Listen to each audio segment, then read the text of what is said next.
Welcome to episode 81 of our Football Manager Hobo To Hero series.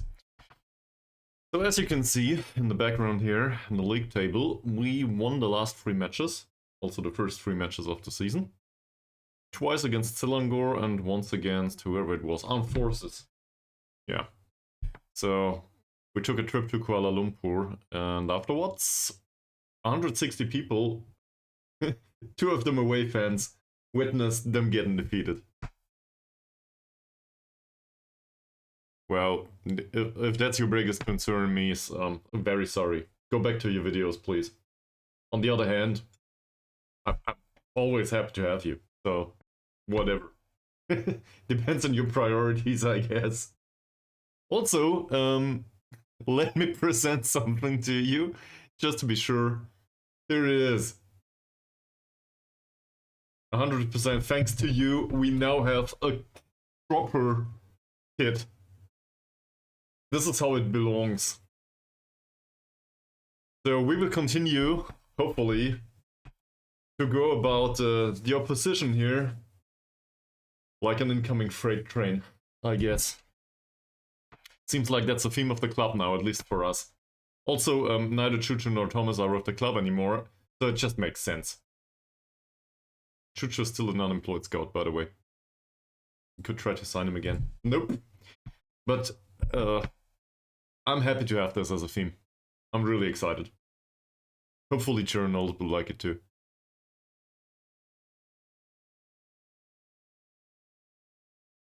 Well, as do I. For now though, for now it's fine. Where are we? Here, look at that. I think we're okay. The goal difference could be better, considering the amount of chances we created. Then again, that's probably, you know, we're probably okay, more or less. Next match is against Negeri Sembilan FC. Away from home, so we will take a trip to Paroy, wherever that is. Have a look. Paroy is, well, they have a supermarket there. Thank you very much, Google Maps. Good to know. It's... yeah. Thanks! But I did drink recently. Well, I might as well do it. Welcome back to the stream.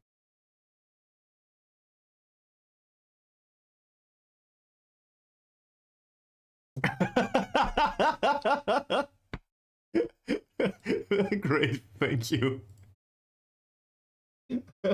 Okay. Well, I don't know.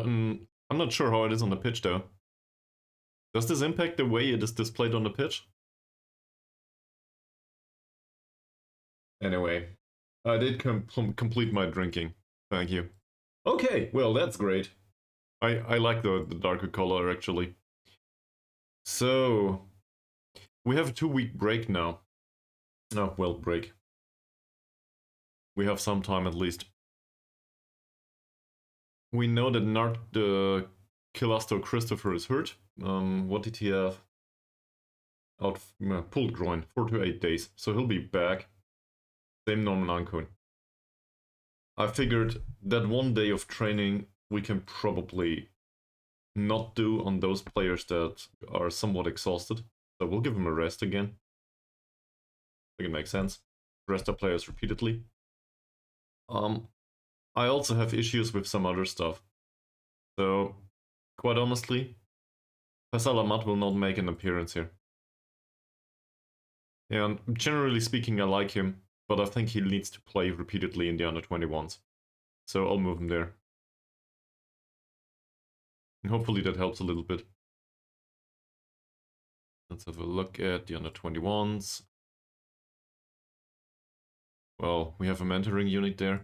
I think the whole squad of the under-21s actually is like this. So it's not that much.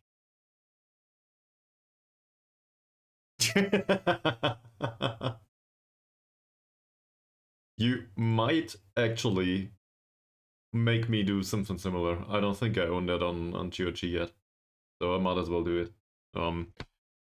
Topic is Stronghold, the old one. I guess there's 3 installments. I tested the last one and it wasn't any good.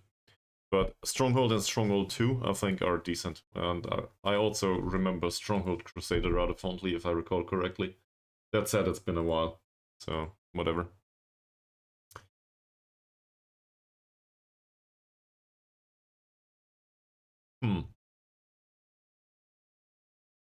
Well, what are we to do about that? He's not included here now. Here he is. Kind of. Okay, seems like he's new here. Well, but to be fair, I can understand that. Definitely. That is a thing.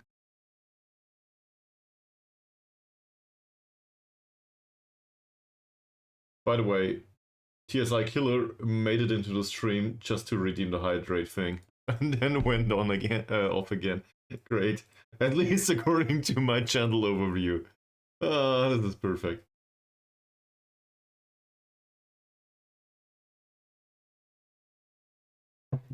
Alright.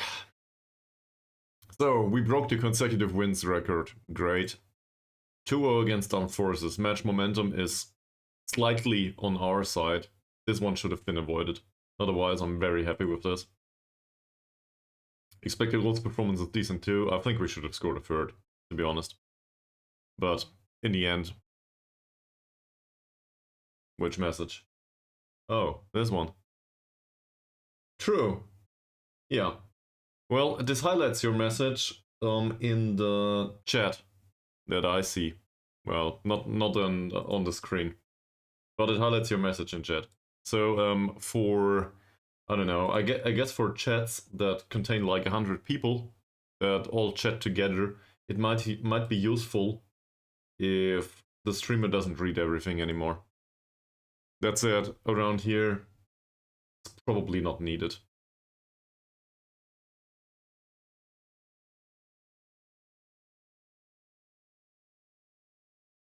Angkun seems to be very creative, apparently. Okay.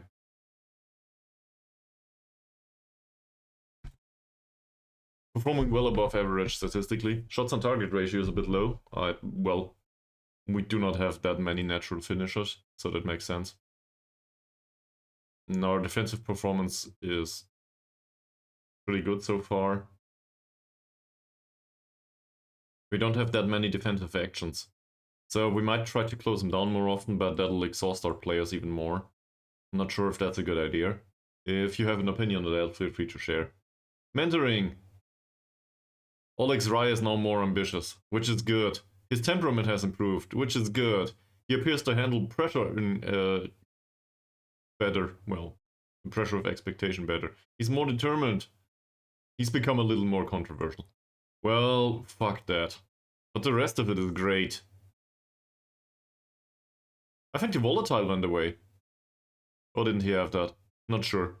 Anyway, very good mentoring results for him.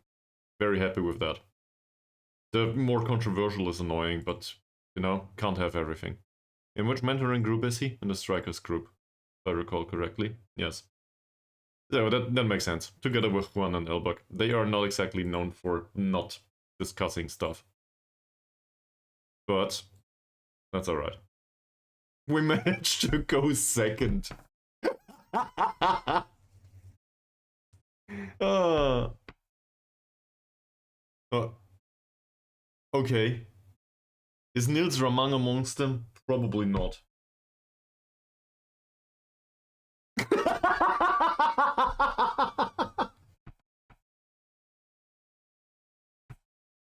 Well, we didn't know that. But it is what it is. Choo-Choo's on the kit now. It remains that way. I will adhere to the theme, at least for this season.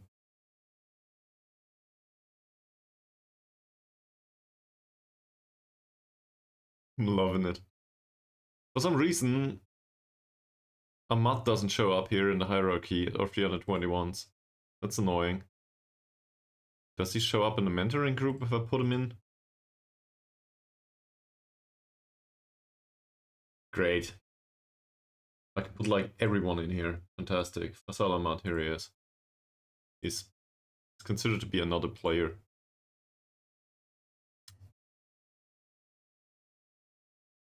We did lose him from this one though.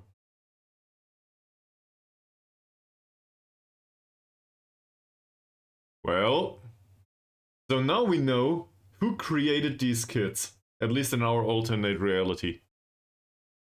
Obviously, I'm aware that it was you in real life, but in our alternate reality, Princess Diana was a client of him. Well, maybe. No, it's too early. Got it too soon. I just thought about making a really bad joke, but that's not fair. The Order of the British Empire. Wow. Well, I guess I need to find out what kind of fashion that is at some point. Then again, I mean, I'm really fashionable today.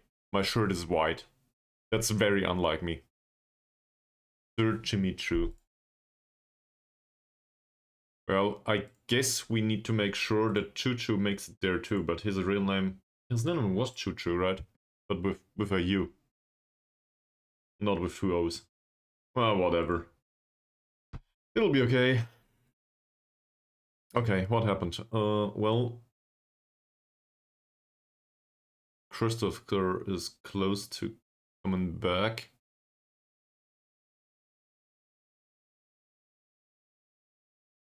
The new bigger stadium. We have a 40k all-seater. Which new bigger stadium? The one we need after we win the Champions League for 15 times? Well, in that case, yeah, maybe. I will ask. That said, I think they probably want sponsorship income at that point. But maybe Jimmy Choo wants to do the honors. Reminds me. Nope. Can't negotiate an additional affiliate yet.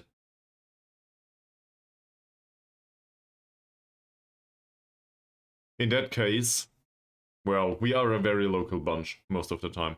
On the other hand, multicultural thing usually is what we're going for. That's why we have problems with the foreign player rules all the time.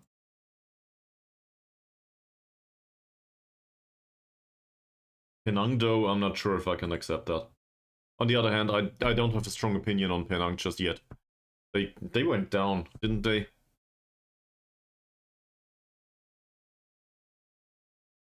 Great.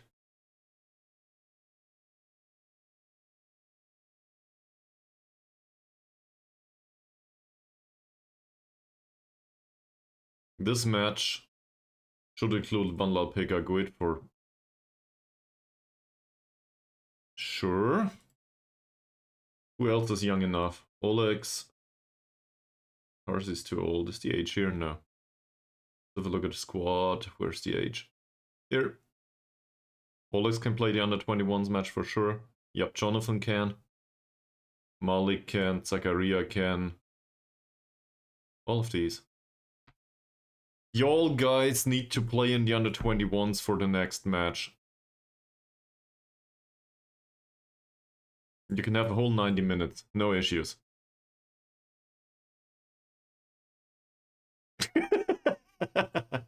Well, to be fair, we renamed Choo-Choo too.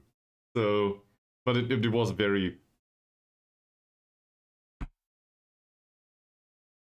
Did that happen in training? It happened in training. Some discomfort. Not that much of an issue though. Low-grade injury. I'm thinking, do we need an additional coach?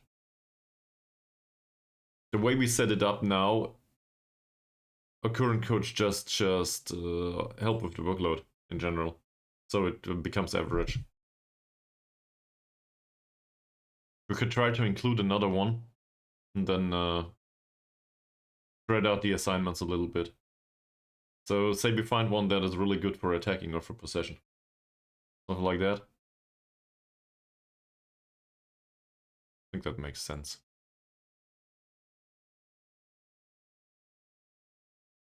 No, no, no, no, no. I want an ad. Like this. We may find somebody.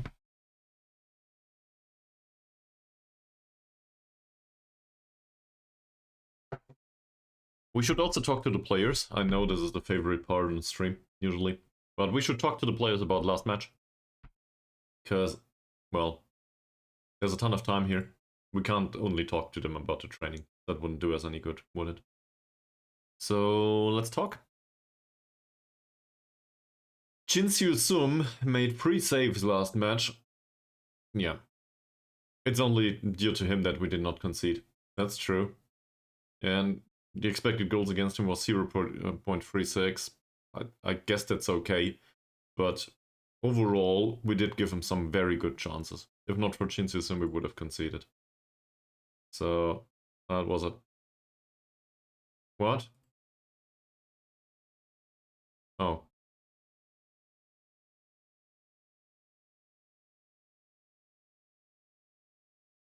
That's it. I took the wrong menu.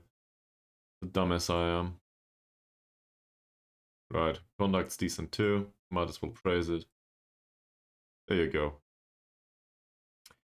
Nard Cylasto Christopher came off with an injury. Didn't really do much. The tackling was fine. So we'll praise that. And that's about it. Da Costa Lima made an appearance in the wrong position. Didn't create much, so we'll warn him about that. There you go. Conduct overall is good though. Here we are. Who's next? Diego didn't play. Elbug did, and he didn't score. So, Elbug, we need to talk about this. You didn't score for 2 matches now. That's not acceptable. Olex will take your spot. You will not get to 25 goals this season again if you continue like this. 7.1 rating though, there's not much to complain, I guess. In particular, the passing is very good. Can we praise that on a striker? Yes. Like that.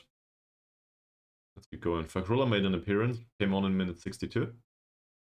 Passing was okay, but in particular the heading was very good.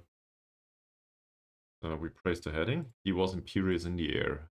That's the dialogue. Vandal Peka didn't make an appearance. RC didn't make an appearance. Asnodin did. 10 out of 11 passes, that's okay. Here we are. Didn't create anything though, so we can also criticize the creativity.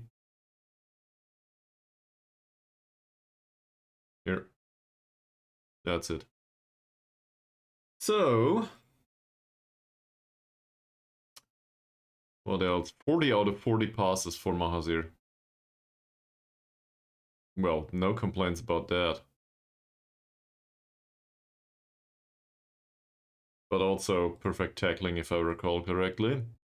He has the 2nd yellow card in the season now. He'll be banned sooner rather than later. Suspended, not banned. Still, I'd rather not see that. Olex Rai made an appearance. Didn't really get a shot. We can praise the passing though, that was good. Here you are. And well, not that many chances created. He might be 16, but still, if he comes on, I want him to create chances. I will tell him. Juan had an assist, 5 key passes on somebody that can't really pass the ball. Hard to complain about anything, but I guess I will go with the tackling actually. That's at 100%. So we'll take that. Yep, Jonathan. Perfect passing, more or less, with the exception of 1. Also perfect tackling. But that passing might not repeat, so we'll do that. Zakaria. 3 out of 4. I'm not convinced. Well, I guess I'm convinced by the passing overall. That's decent. Where is it? What do we have here? Ahmad Nizam. I didn't really expect Ahmad Nizam to play more often than Badrul Hisham, but it seems like he does. Seems like he also plays a decent pass. Didn't create much recently though. There's a difference between him and Badrul Hisham in that regard, I think. Because Badrul Hisham was very prone to creating on top of that, at least. That's the way I remember it. So maybe we should give playing time to Badrul Hisham after all. Also, we might give him a contract. He's still on a month-to-month contract. Not sure if we will keep it that way. Amamu. Well, the new guy plays a decent pass, that's for sure. 7 out of 16 heading duels is not that impressive though.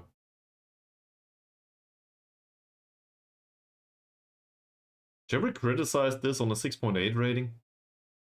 It might be too critical. Angkun had an assist, 7 key passes, 2 chances created. If that's not creativity, I don't know what is. Where is it?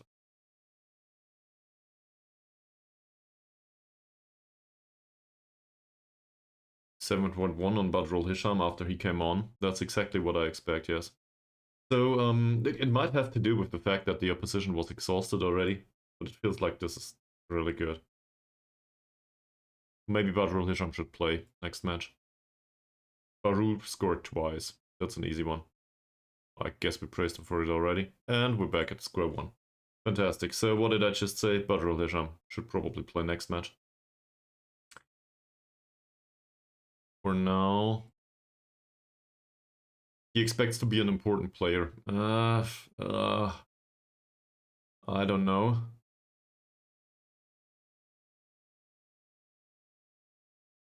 He's assistant manager there. Well, I was hoping he was unemployed, Confucius. So, the Shopee Piala FA started. PDRM defeated PIB with a 1-0.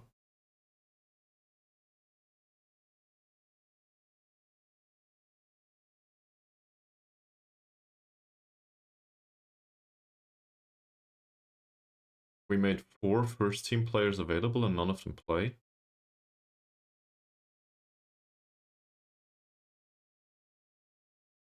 They're not registered for it. They can't play in the under-21s match. Oh, and I can't do it anymore, can I?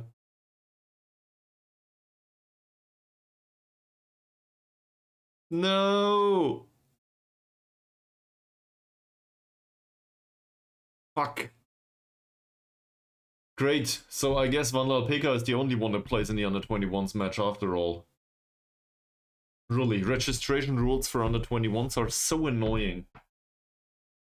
I dislike it for other competitions too, but that's even worse.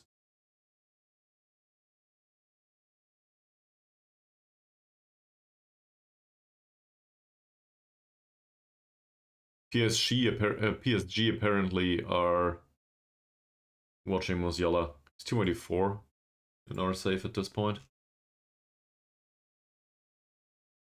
So, do you guys have any plans for the rest of the day? I guess I know Mees' plans, specifically approximately 18:30.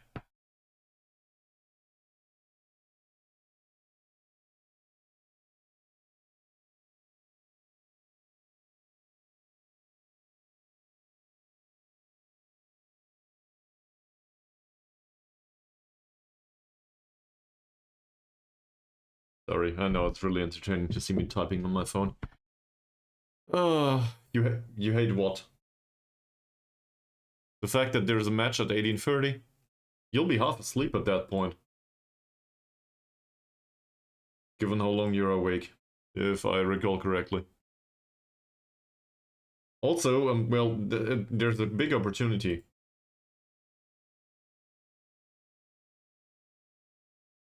Well, hate is a very strong word. Maybe a big dislike. But would you be excited in case Bayern Munich don't win? Well, actually, yeah. Would you be excited in case Bayern Munich lose?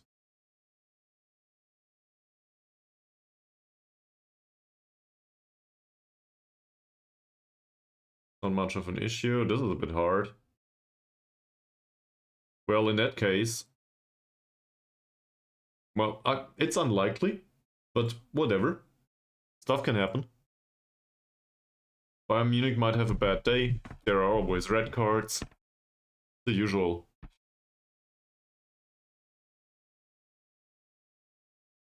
Alright, Fazal Ahmad made an appearance in the under-21, so at least that works. And Silverai scored. Neil Silverai with yet another goal. If only... Well, actually, he trains well. But he needs first team experience somewhere, I think. And given that he doesn't have a contract... Doubtful that he'll ever get it. I have this note here, and it says, Pro contract Malik, question mark. So, I guess that's still a thing. Do you think Mahathir Abdul Malik needs a pro contract? For now, he earns 25 euros a week, and there is no way to extend this. Well, other than give him a professional contract, obviously. I don't know yet about his development there. And as I go in the volante position. We may also obviously talk about the contracts of the others. It's not necessarily needed, but, you know, might be an idea to extend a contract sooner rather than later. So let's check for a second. This is our squad right now. Well, the more or less important part. Is there anyone in here that you consider vital for our approach that needs a contract that goes, well, beyond 2027? Some have contracts that are longer.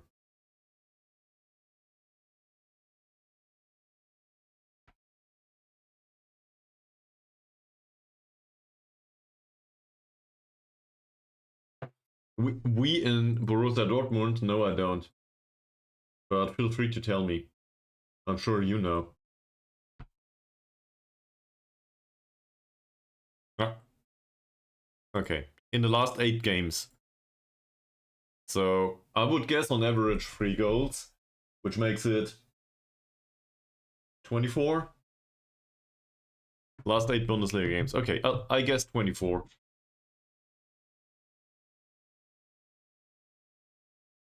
Maybe that's a bit much. 35. Well, how much did Borussia Dortmund score in the last 8 games there?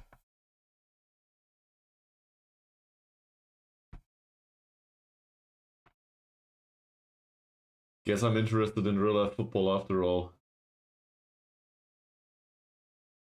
Yeah, you traveled to Munich. Well, okay. Back to this question though. Does anyone have an opinion on that? Do we need to extend any contract here beyond 2027? It's the early stages of the season. So I'm particularly interested in these guys. Is there anyone in here that has really, well, I guess Elbug.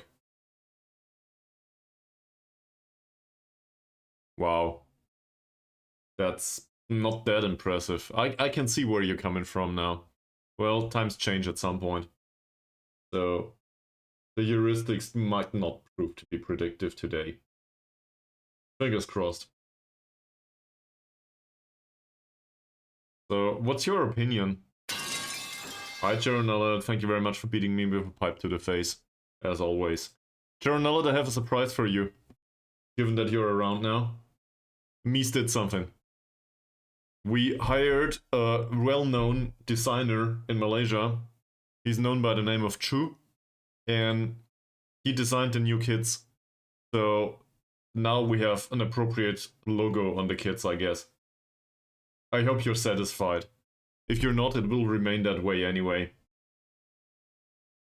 The goal is to wreck every team that we encounter like a freight train. So, like an incoming freight train, if I might rephrase that. That's what we're going for now. I hope you like it. Well,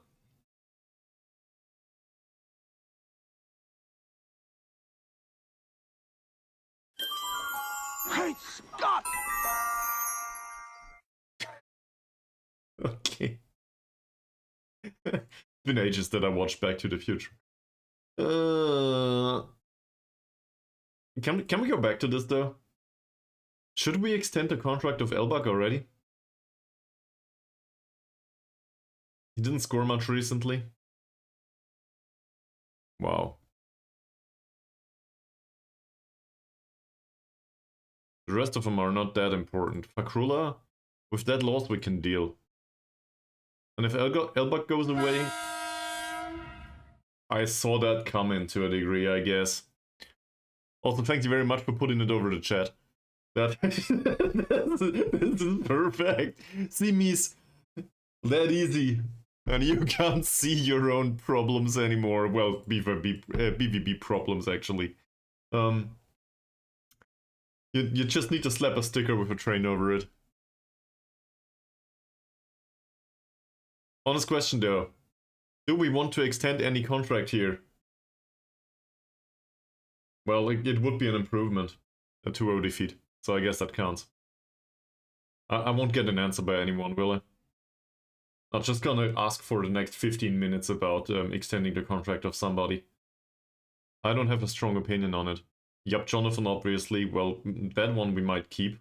But that'll not happen. Not yet. Malik's contract is a youth contract that runs till 27. He might start complaining at some point. Da Costa Liva's not worth the money. Neither is him. But on the other hand, he's not as bad as the star rating says, I think. And also he's fairly cheap. So that might be a good option. If he doesn't hurt himself. Vandal Pekka, well, similar story. These all... I guess Elbug as well as Chinsusum and Amanu are primary contenders for that. Great. We could scout this, but I don't think it's worth it. Let's go!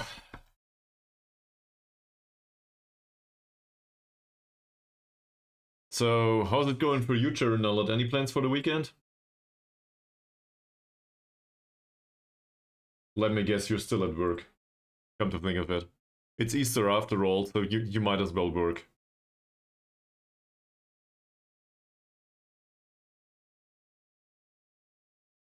Shall we praise the training, at least for the top ones? Sure. Yes! Congratulations, man! That's great. So, I hope you like the added responsibility and also the bigger paycheck, hopefully. I'm really excited for you. Congratulations. Probably doesn't mean much from a random guy from Germany on the internet, but I still am. People rarely get what they deserve in that regard, so I'm very happy. Now we just gotta copy you. Teach us, master, please.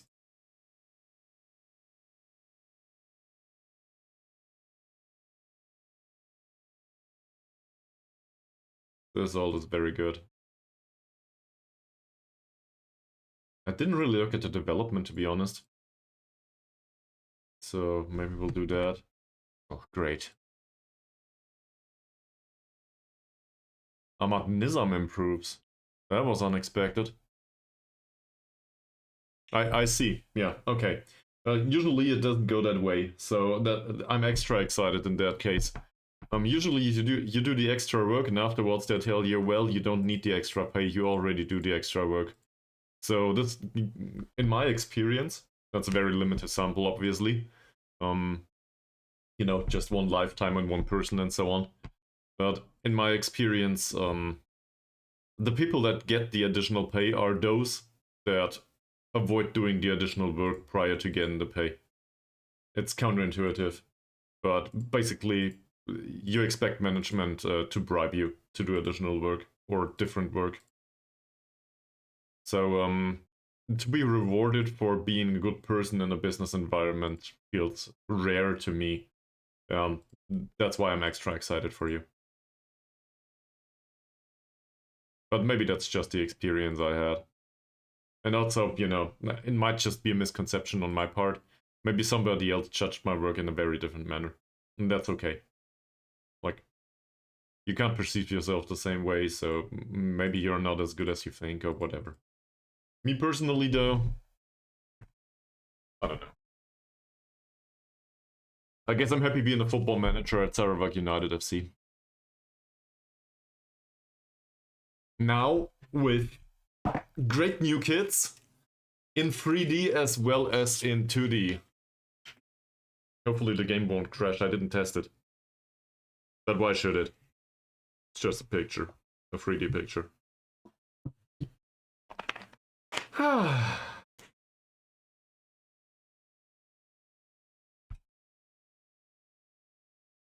Also, I'm officially now a catalyst for the gaming industry. I motivated Mees to spend, what was it, €1.19 on Stronghold? Or something like that? I see. But you can only do that if they do not feel they can replace you. So, in my experience, that sometimes works and otherwise it doesn't. You know? And in particular, well, my experience says, in particular, if you try to pull that off and your superior, I'm not sure if superior is the correct word here, your boss, has only a vague idea of what you do and of the quality of work you do, then it usually doesn't help. I see. Well, the last time I did that, I did leave. In the end. Because I do not feel like they realized what kind of work I did. And I do not feel like they valued it as much as they should have. In the start, maybe, but not after 5 years. So, and I'm not pissed at the people, I like them. But it just feels like they didn't. What?!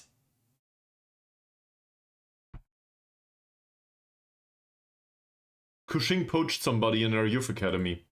Can we do something about this?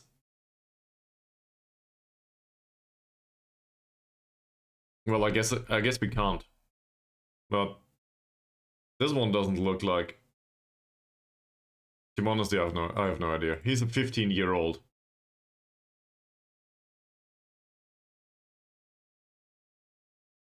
They are poaching our players now below the youth level.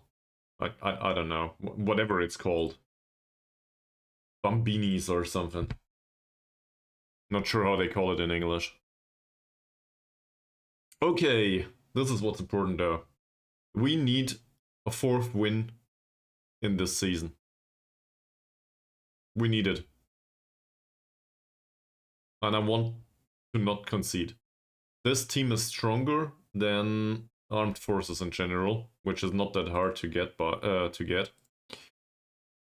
Communication skill seems lackluster though, one-on-ones seem low. This goalkeeper is not impressive. Overall, he has good aerial reach and command of area is okay-ish though. So floated crosses might end up with the goalkeeper. That said, jumping reach of this guy is absurdly bad. So we have a chance there. He's also weak. And Hasni can't jump either. So I would be very motivated to load the stuff into the penalty area. Same here. Same here. To be fair, this guy can cross. Positioning is low though. This guy has 9 points of positioning and, well, he can cross too. Oh, let's have a look at the midfield. Passing is okay, vision is low. So first touch and composure are decent though. We might mark this one out of the game. Mode in Itam Mohammad. This one has a little better passing, a little lower passing, a little better vision. Good first touch, good composure.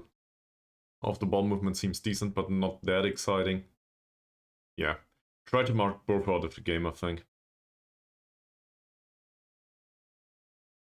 This one has good first touch, but low composure. Closing him down might be a good idea.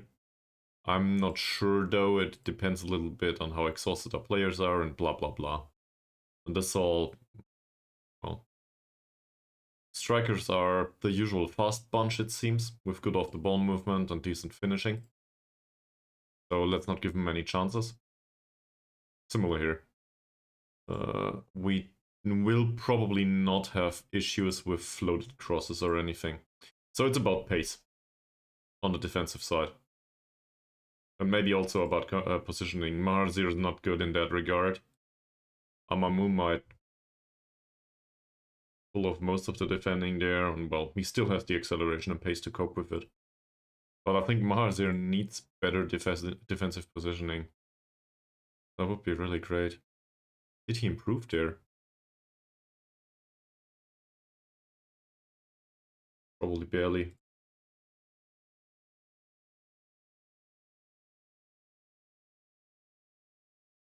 Nah, well, it does increase. If you look at the whole history, it does. It's just not enough, but it does increase. The problem is I don't want to focus on positioning training. Otherwise, we put experience into his marking skill and the decision making too. And sure, I want higher marking and decision making, but it's not the primary concern in his player profile. Composure's low though. It's even worse. I don't know. Let's put him in final third. I realize that it also trains the decision making, but I'd rather have it like this. Well,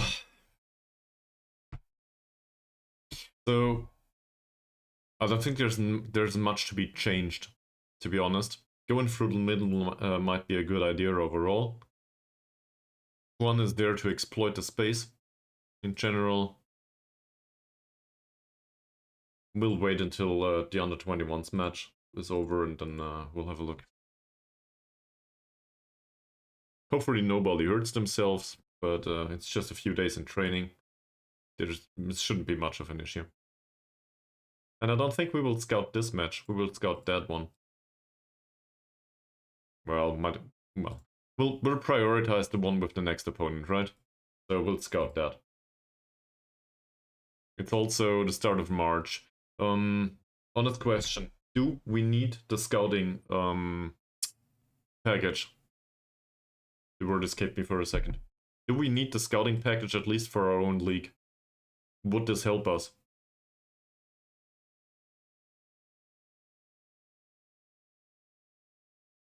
Because, well, it's still in the early days of the month.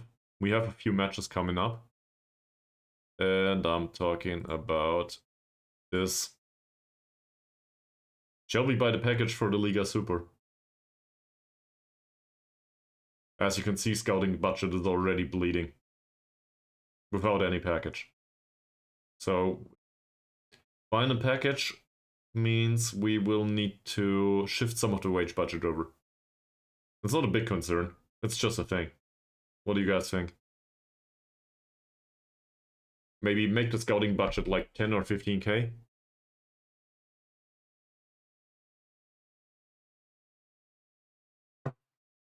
You think no? You think it's a waste of money?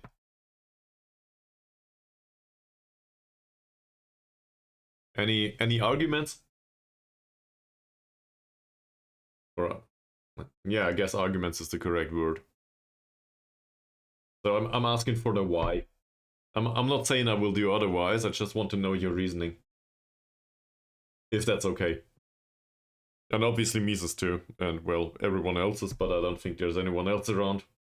You think just scouting the next opponent is enough? So,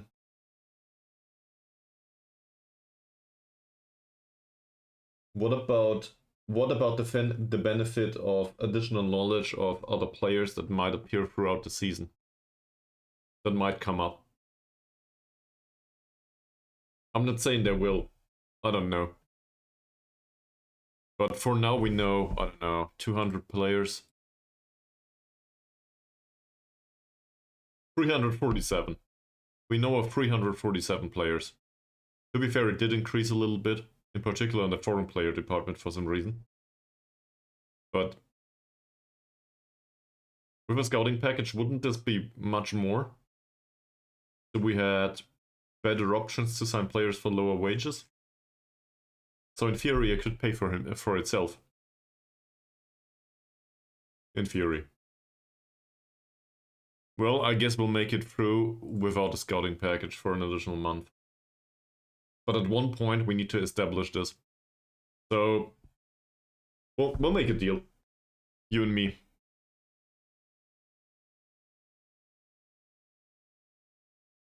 True. But the reasoning could be, we should scout so that we can find cheaper options for players. So that we can replace the existing ones. But I don't know, Angkun for example, that now earns 300 something euros. We can replace those at the end of their contracts for lesser amounts of money. And we are willing to spend on the scouting to make sure that this is a possibility. On the other hand, we did find cheaper players. True.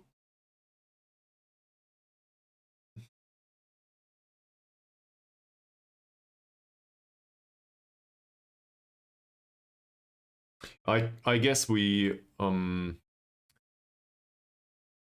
yeah, as I started, I think we'll make a deal. We will start using scouting at some point, but we'll have a look at the financial department, and once the 10k seem like well it says 5k in the, or 5.5 or something in the scouting package section, but once like 10k is not that much money for us anymore, we will use it, and it feels like we are approaching that point. But we need to wait until say half of the season is over, so we can determine if we made if we made more money this season. The wage budget certainly did go up, if not by much though. But we will also probably... No, we don't. We don't. In fact, we have additional income actually. It's not much though. Let me have a look. We have a few clauses here. And well, the additional income is linked to 2 players that they pay part of their wages, but you knew that. And also we have additional income for the sale of Mod Jalil here. It's not that much though, it's just a transfer fee that's stretched. And same with Shimel Yelma. So there will be an additional few installments here for that. In a way that compensates parts of our negative cash flow. But it's just... How do I put this? It's just projecting a certain amount of money over time. Generating a cash flow from existing transfer value, if you want to phrase it that way. So it's not like free money. Just like dividends. It's not like free money. It comes out of the shareholder capital after all. So in that case, it's just part of the transfer value, and we stretched it over a certain time frame. That's it. There's a ton of stuff to be done here. Let's have a look. Shane Thomas Barul should be captain. How about no? I know he has better leadership, and I like the guy. And we gave him a contract. And he scored 4 goals in 3 appearances, so I guess there's arguments to be had there. But I do not want to make him captain. Sorry, but thank you very much for the recommendation. Angkun has no strength. And he should get some. I don't necessarily disagree. But he doesn't have any balance either, and my biggest concern with him actually is the decision making, I think. The decision making is really low for a player in midfield. We can't focus on the tackling, otherwise I would do that. So decision making is part of 3 ways to train actually. Shall we focus on the defensive part, on the attacking part, or on the composure part? Composure is 9, that's not really needed. Anticipation is a bit low, his marking is 2. The stats of 3 matches don't really tell us much, do they? pass completion and stuff is not really linked to whatever I was just talking about. Interceptions. Where is interceptions per 90 minutes?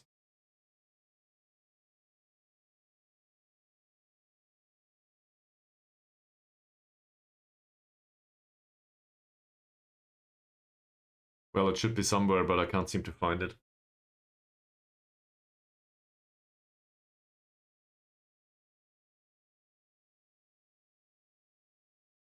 Calls per 90, that's great.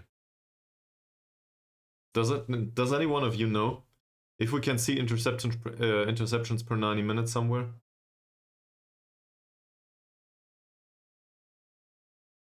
Oh, possession 1 per 90 minutes, that's it probably. 14.13 times. So let's compare this to Zakaria for a second.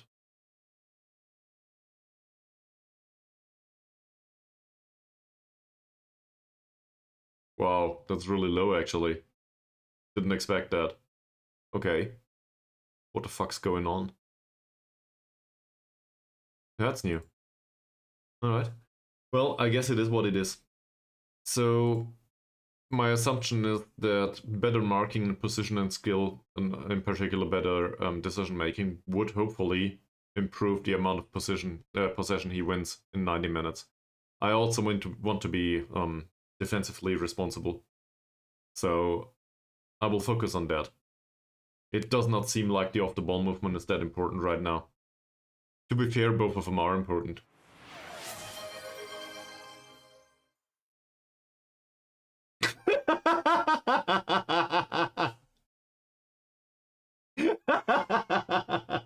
I love this, Mees. We will do it.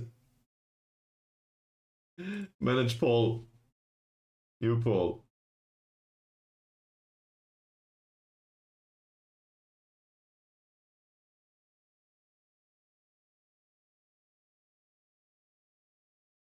Mm. The question is too long.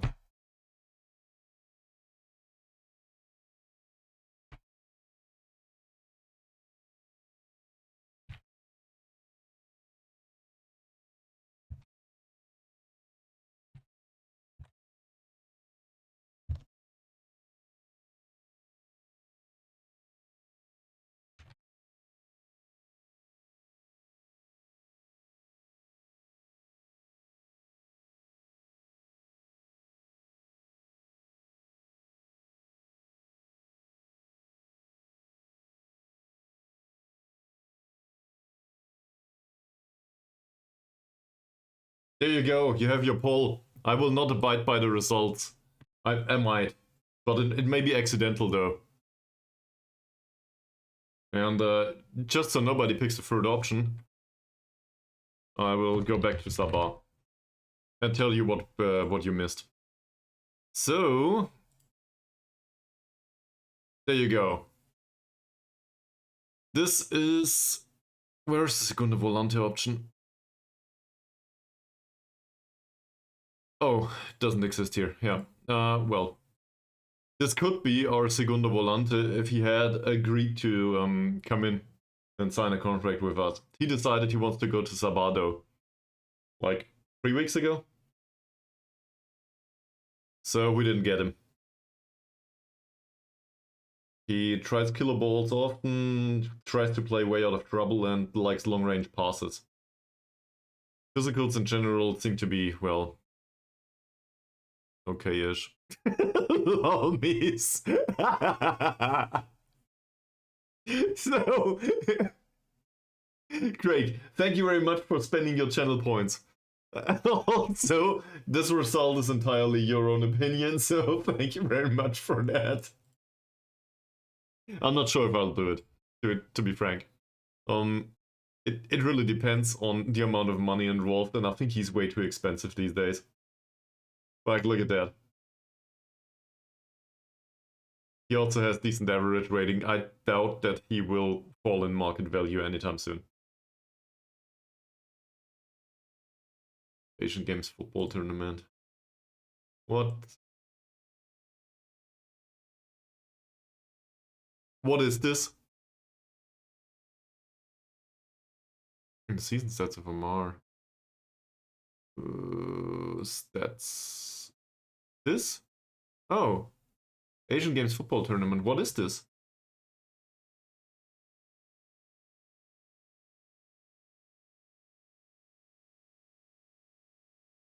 So you want me to look at the tournament actually? Ah, I see. Well, that is something hosted by Japan apparently. There was a final. Seems like it, yes. Bunch of under 23 matches. But so that's done. He did play this season there, I guess.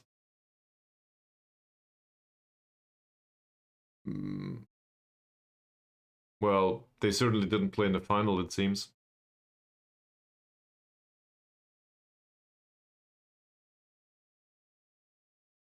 Not in the quarterfinal either. Here. They got eliminated from the competition in the second round by China with a 3-0.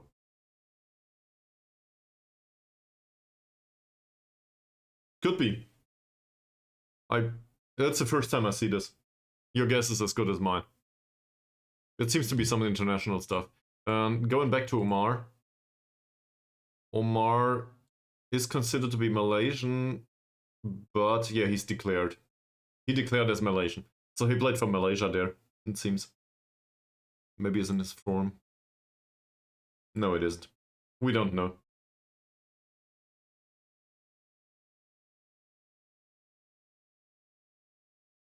Sadly, we didn't get him.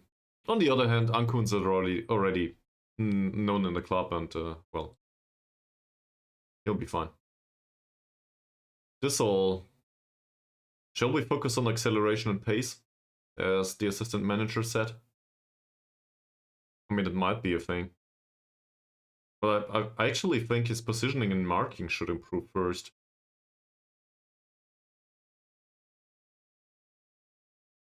Then again, he's 18. That'll go up by itself. As will the physicals, to be honest. Everything will go up by itself, so that argument doesn't hold any water. And his acceleration is low. Zakaria is slow. Let's try not to accept that he's a snail. We'll follow this. That's alright. Shin has a weakness in agility and balance. His balance is not needed though. It doesn't matter as a goalkeeper, at least according to the stats. So I doubt that we will focus on that. He's also prone to injury.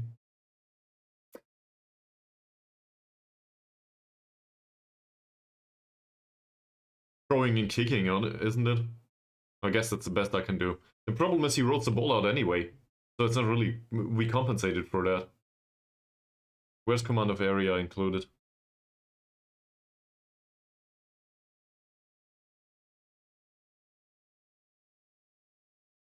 Of course. One-on-ones is a 7, so that would make sense. Rushing out the tendency, I don't really want to increase that actually. Handling is very good. Composure is not good, but not a primary concern. Technique isn't either. Positioning could improve, communication could improve, decisions is 13. Not sure.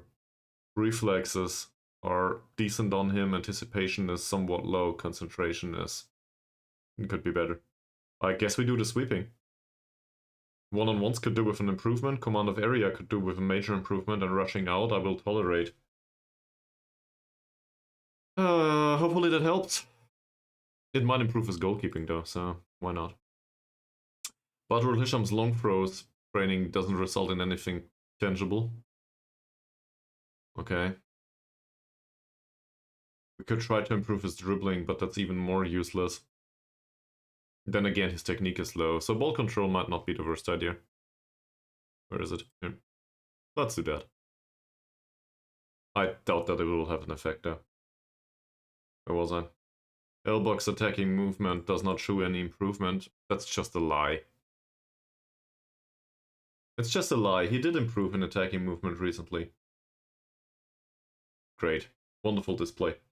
But here, decision making did go up and anticipation did go up. So that's just blatant lie. Thank you very much, FM. Carlos da Costa Lima, it didn't go up by much though. Carlos da Costa Lima, what was the recommendation? Long throws is unsuitable for him. True! No idea why I did that.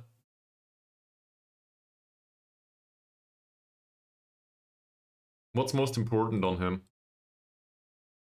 What kind of training does he need if he does extra sessions at all? There's so much that is too low. Well, it's not a physical part, that's for sure. You serious? It's not part of his role.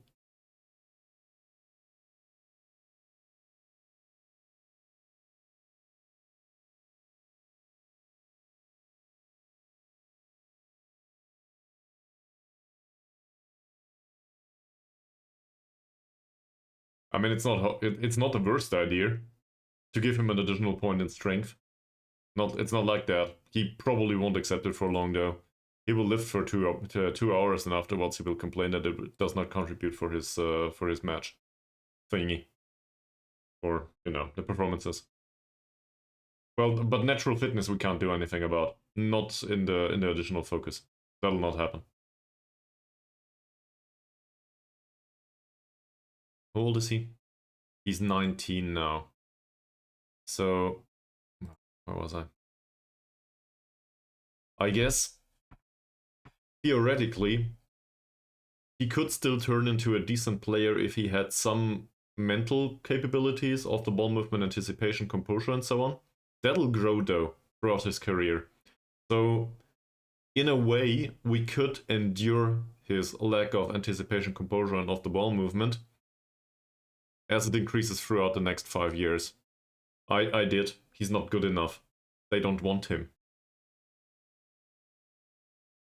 So I think he either needs, well, basically he needs a point in technical ability as well as in mentals.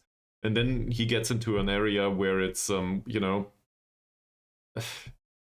he hits that 1.5 star or 2 star threshold, we find somebody that wants to loan him. Just like with Malik. Malik went out on loan and they were happy with it. But he's in this area, the 70 euros per week are too high for them to consider it. He's also a foreign player, so they don't give the slot away.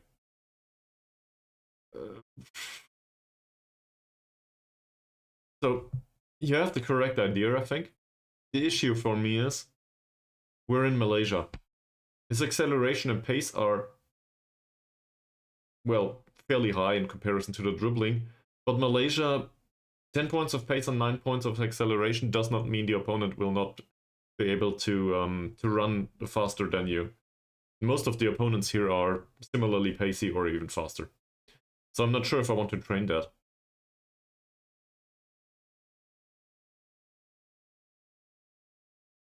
We do focus on the technical and on the other part though. It is, yes. Which means he needs to be able to run. So I think I'm going for ball control. Might be a big chance. His decision making is also too. Fuck that. Forget about ball control. Attacking movement it is. Because this is all so absurdly bad. He needs to get up somewhere if he wants to make it. But I don't think he will, to be honest. It's just too much. The physical part is really good. And I will not play him for the whole season, just to be sure that he makes an improvement of 1 point. Mahazir runs with ball rarely, could hide his bad dribbling. Let's have a look at the training groups just to be sure. Mahazir mentoring, I was thinking. Mahazir is not in anyone anymore. In fact, what's that? He's a goalkeeper. He's a winger.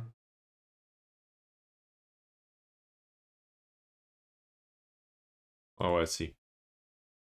I do not think we have a third central defender in the squad anymore. So Fakrullah and Mahazir make sense.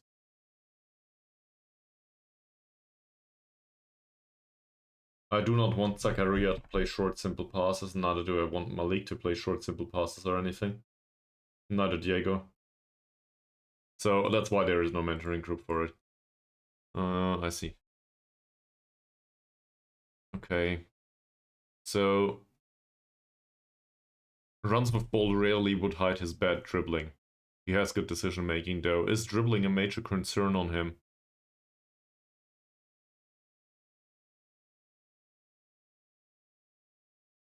There are dribbles per game. I will not train a trait that is not needed. I think that doesn't make sense. And Juan Sérvin gets forward whenever possible. He has an even stronger version of this. Gets into opposition area. So I don't think that's needed. Once he gains some additional pace, we might train him to run with the ball more often, for example. I think that makes sense on Juan. That said, he's in the striker group right now. We'll keep it as it is. The major problem is...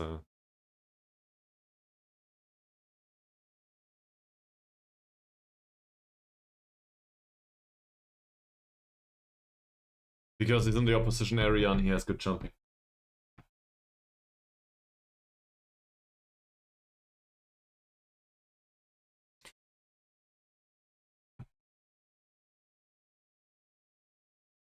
Do you think that's more useful than the additional pace?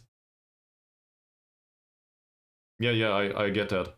Well, being tall subsumes having good jumping reach. It is reflected within the attribute, more or less. Not entirely, but, you know. The jumping reach is the reflection in-game, I think.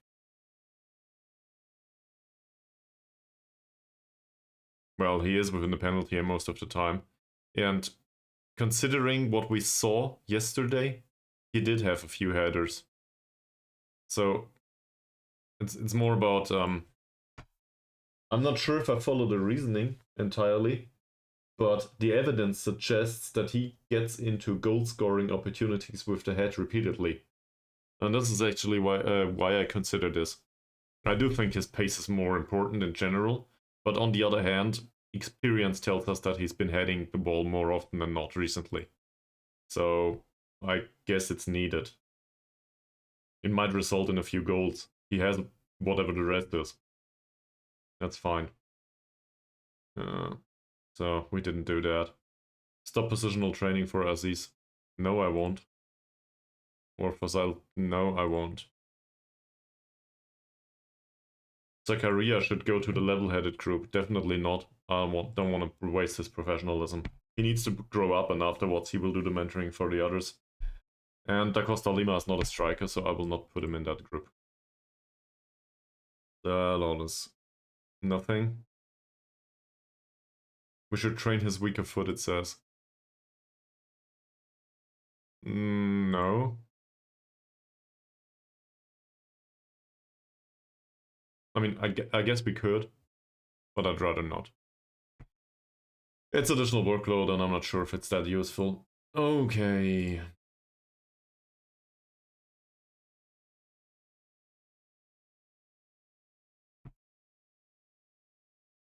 Yeah. Yep, that's true.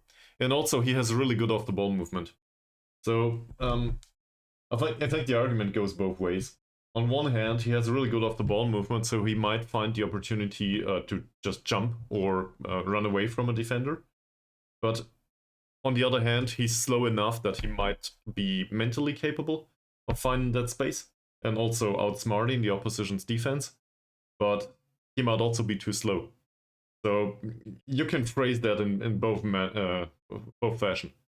No, in both directions. He needs the pace to be able to use his off-the-ball movement, or he doesn't need the pace, he has high off-the-ball movement. Whatever floats your boat, I guess. I'm not sure which way I would argue, to be honest. Although Pika might be on the bench. Let's give him 45 minutes. It's really good that he can play the under-21s there. That's really useful. No, I will not. He's a youngster and he will remain that way for now.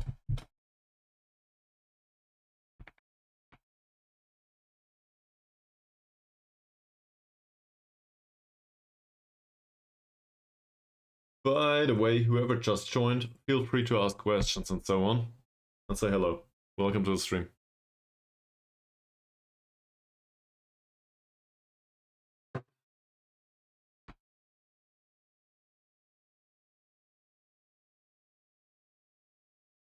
Alright. So, can we get a 4th win? We'll need to wait and see. Training report on Hamza, that doesn't really matter much. Well, it's decent. Well, no. Wrong chat. This one.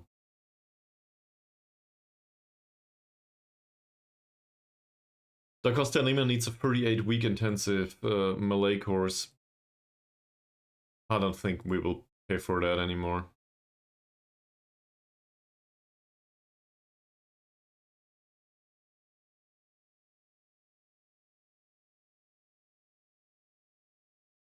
Alright.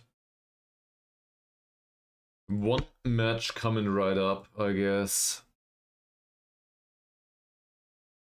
Can we get the 4th win in the 4th match of the season? Away from home against Negeri Sembilan FC. They are better than Armed Forces. They probably are inferior to Selangor, and we won that twice. So I'm hopeful.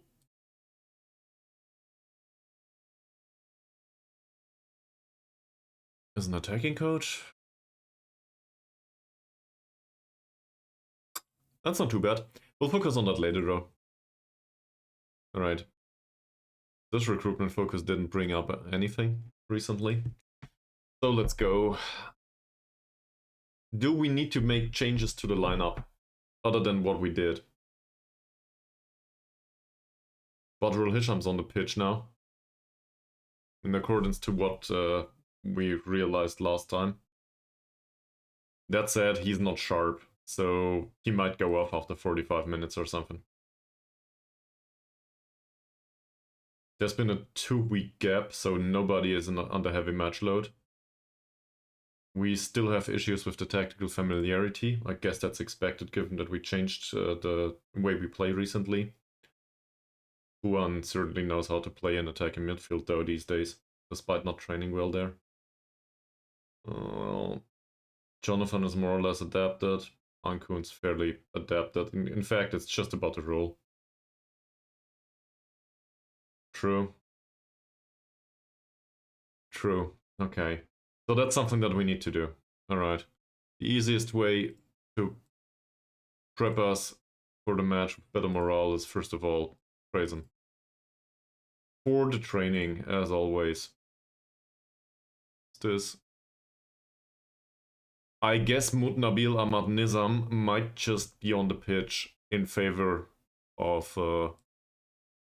not in favor of... Well, replacing Badrul Hisham after all. He trained really well. So, he's also sharp. There's no reason to leave him. That's the wrong way. Here we go. Oleg's right trains well. I'd rather not rely on him though. Not yet. I will not replace Elbug with a 16-year-old as a starter. I realize that he's good, but he's not that good. And to be fair, there's a ton of credit for Elbug Chatsel, considering he scored 25 last season. Not in the one match though, throughout the entire season.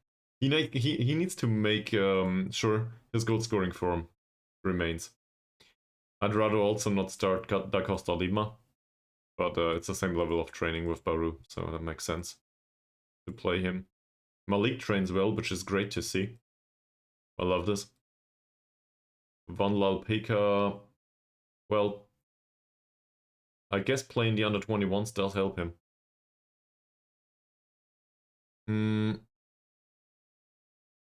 I don't think he is. Yeah, it's very easy to see why, I guess. Where is he? Oh, up here. The argument is fairly easy. A segundo volante. Let's just show that to you. Where is it? Progress. It's not about a progress. I'm just opening that menu because you can see the attributes here for any role. A segundo volante needs to be able to take a shot. Segundo volante is one of these roles that drifts close to the edge of the penalty area at some point. He also runs with the ball in a way, even though there's no dribbling involved here. Segundo volante is, you'll see in game. It's not specifically a defensive midfielder. It's somebody that starts a defensive midfield role and then either runs on the ball or off the ball to provide goal-scoring opportunities. And well, that might as well include passing and so on and so forth. But in a way, a segundo volante is a weird hybrid, I would argue, between a box-to-box midfielder and somebody that is a playmakerish role. That makes sense. Not necessarily on the ball, but off the ball. And as a result, he shoots quite a lot, actually, because he's in an area that has goal-scoring opportunities. I don't want Zakaria to shoot.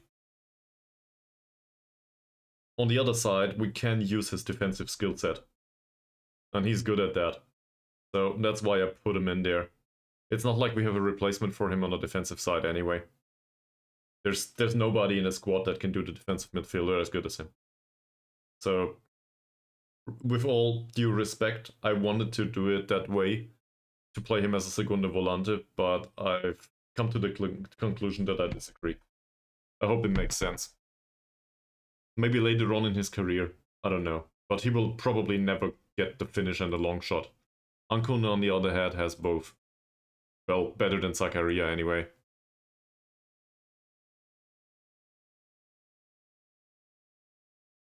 True. But if we compare the two... So this is obviously not an even comparison. Where's Zakaria here? I think it speaks for itself. More or less. We don't even have to go into the attributes overall. And my biggest concern with Angkun is the fact that he does not contribute enough defensively. It's not about the attacking part. In a way, Angkun never was a real normal midfielder. In a way, Angkun always was more attacking focused as a midfielder. We never really, I guess, debated it in a way. Where the hell is Segundo Volante here? They are fairly even. But Angkun has the trend, well, the tendency to be more attacking minded, I think. So that's why he's the segundo volante and Zakaria is the defensive minded one, and that's okay with me. He also has it wasn't much of a benefit in his playmaking days, but Norman Angkun being a segundo volante uses his pace and acceleration quite a lot. Because he drifts forward. And that's needed there. It unsettles the opposition because he might appear at any moment. He also has better off the ball movement to amplify that. So I think it's a reasonable choice. I hope you can see why. And well, the results also go our way so far, so yeah, I guess that proves it to a degree, even though it's a very small sample.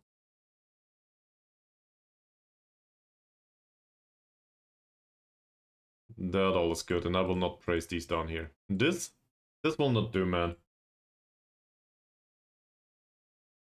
And I will not give you a target or anything. Neither will this.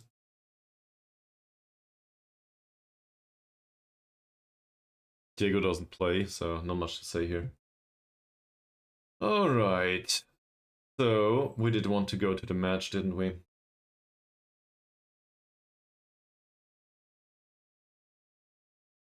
I thought so too. In particular the passing, but I realized that it doesn't. In the match engine, actually.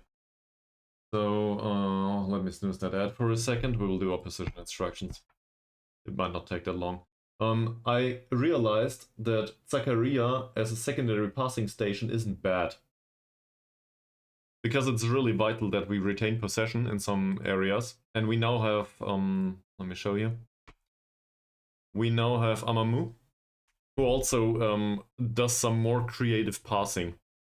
So now we have 3 passers in defensive midfield as well as in central defense that have 10 points of passing or more.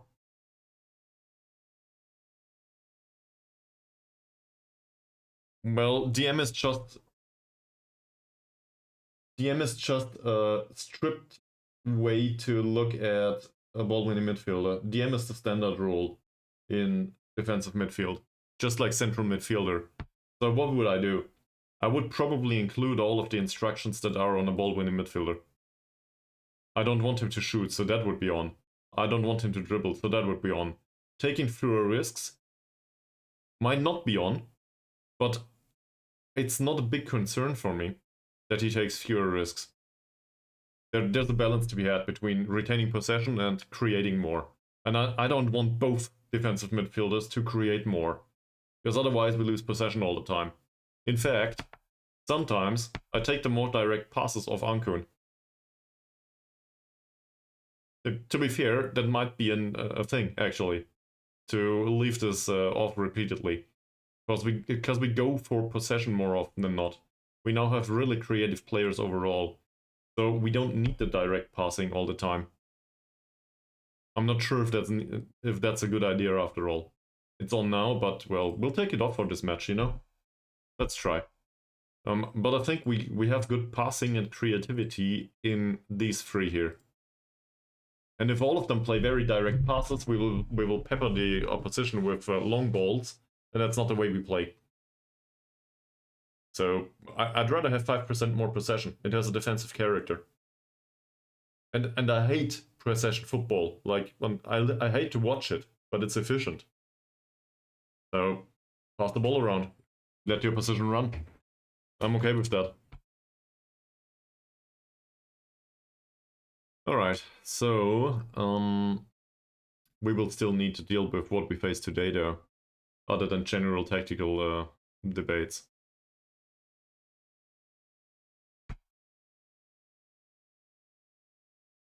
So, first touch is good, so closing down won't help much.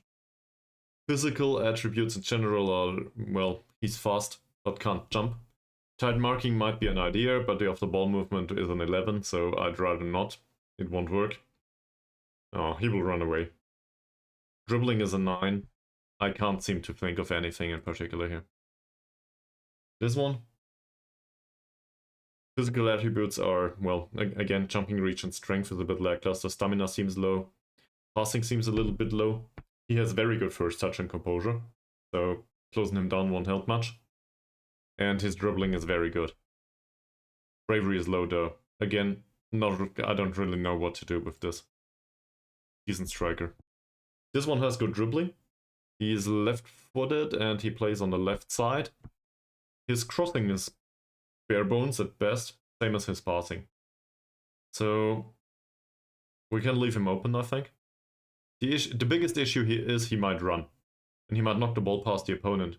Then again, if we don't mark him, and if we show him to the weaker foot, he will probably be on the inside, and this is where we first face forced turnovers. I don't have a strong opinion on leaving him open, to be honest, but if I recall correctly, these guys know how to pass. He has 9 points of passing and low vision. He has 8 points of passing and a little bit better vision. These guys need to be marked out of the match. So we focus on the middle. Show them to the outside. This one also has a weaker foot. Show them to the outside, if we can. Let's see, they're mad here. And also, people like him, you know, tackle him hard. Force the turnover there, if it happens. I'd rather not tackle him hard. Dribbling might be a 7. Bravery is low, but strength is a 7. Not sure. I don't want Angkun to get into trouble. This one though, even Angkun can tackle him hard, I guess. He has 1 point of strength. And then there's this guy. Again, fairly low strength and jumping reach. Bravery seems to be low. Dribbling is okay though. First touch is alright. Composure's 6 though. This one, composure's high. First touch is a little bit lower. These all can receive a ball, so pressing them will probably not work well. I guess the best chance we have is pressing him. Because he has low composure. I realized that the first touch is good, but he might misplace the subsequent pass or something. So that's what I'm going for here. I do not want to leave him open specifically, so marking might happen though. Rusmini. This also, by the way, this translates well into pressing the midfield line. So this is the way the general tactic is set up. And these guys, passing is 6. His crossing is decent. So it is an issue, and pressing him might be a good idea.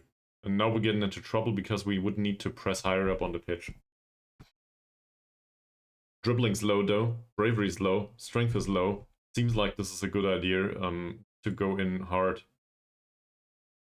Same here. He's the same. Not that much here. But do I want to tackle 3 defenders hard? Is that what we're going for? I guess I do. We'll need to wait and see about the yellow cards, so if this results in a rain of yellow cards, we have a problem.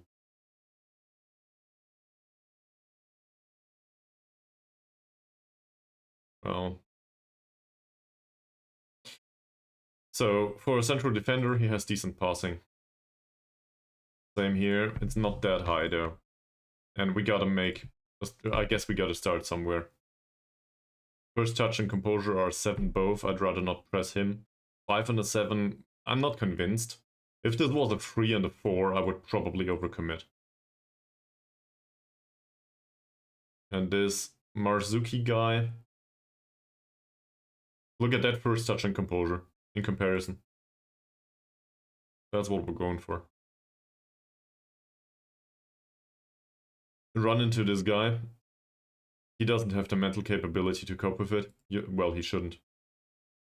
And then we have a goalkeeper with really good aerial reach, but the rest of the squad is absurdly bad in the air. No jumping reach. Heading is, well, it's a 7, that's alright. Jumping reach is 3, heading is 9, fantastic. Jumping reach is 2, his heading is good, but it doesn't serve any purpose if he can't jump. And he has 10 points of jumping reach. So we have one person with 11 jumping reach. I didn't see that. Right defender has a weaker foot? Well... yeah, he has good crossing and really bad passing. So that makes sense. We would show him to the left foot. So either he needs to cross on his left foot, which is unlikely to find a target. It's easy to intercept. Or he needs to pass the ball, and he's really bad at that. What's with the left one? It's the same here, right? In a weaker form, but it's the same here. So I'll do that. One on him. Well, it's not much of a difference. Going back to the jumping reach. Juan has 13 points. Elbug has... yeah. Well, hopefully... is he slow?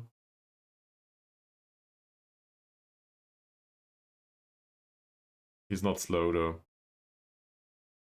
Neither him. So I think we'll be okay. I don't know. Where was I? Jumping reach. We have 2 players that have good jumping. And 2 players that have bad jumping. Angkun might drift forward, he doesn't have any jumping. Zakaria might be up there. Yeah, that's a question. So, 2 guys that can jump against a goalkeeper that has good aerial reach, and 1 wide defender that can jump, if I recall correctly. This one's the one that has jumping. So, it feels like floated crosses make sense. I don't have a strong opinion on it though.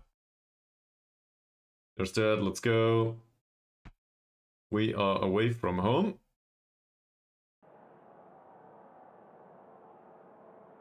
I will encourage everyone this time. Might work.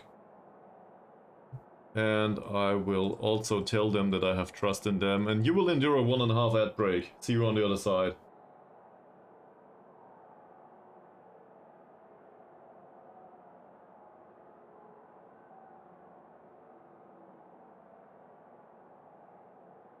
There we go. I will use this for a bathroom break. BRB.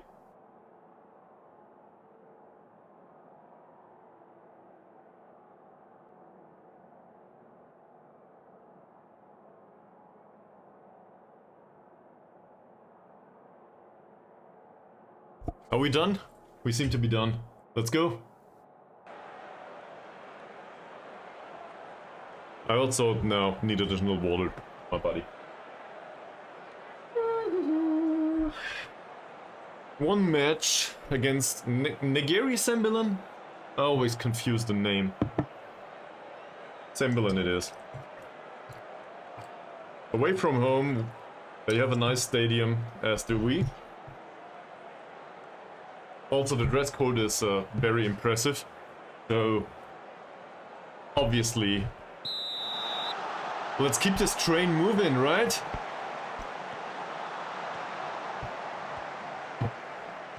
Most important question first. Can we see the train on the kids? Barely. It's too small. I blame it on Mees. No, it's fine. It's all good. We also have a champion's crown on the arms these days. And we should probably encourage the team at the start of the match. Let's not fuck this up too much. Possession 58% on our side, no chances created though. I have issues with that. What's going on? I cannot abide a draw. This all seems to be fine for now. Good pass. That was Juan. And that's intercepted by Nick Mutt. Well, take him down, please.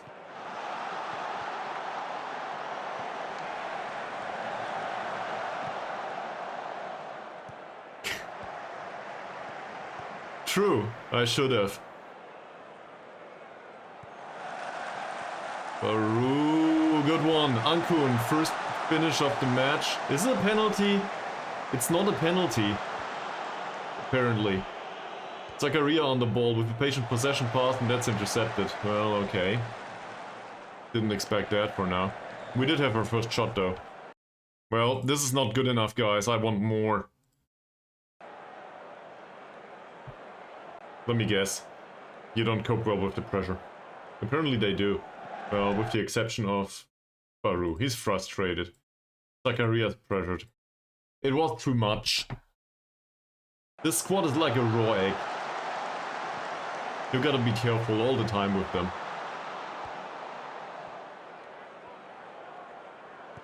We have 72% possession in meaningless space, I might add. So maybe some penetrations needed after all.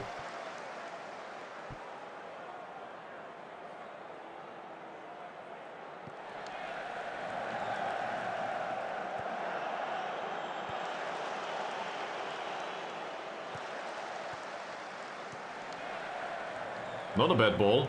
Christopher wins the header. Elbug, Zakaria on the ball. Back to Elbug. Yes, give it to Angkun. Nice. Angkun doesn't really run with it, and that's just a bad pass. I was really hoping for more here. Well, would somebody please take this guy down? That was the best chance of the match, I think. After 20 minutes. Counter-attacking opportunity for them, and we didn't defend it well. What? Angkun, why? If this is not a lack of concentration, I don't know what is. That's not that much better either. So, there's an issue in creating. What do we do? I'm not good at this, so let's try to have a look at the players again. Why don't we create much? We do have enough players that go into the penalty area. That's not the issue. Do we have access to stats? Yes, we do, right? Should be somewhere on this damn tablet. That's general info for us. Let's have a look. Tackling stats are not that impressive. Heading, I don't care about right now. Shooting, well, there's no shooting if there's no passing. There's one key pass by Baru, and that's about it. No other key passes.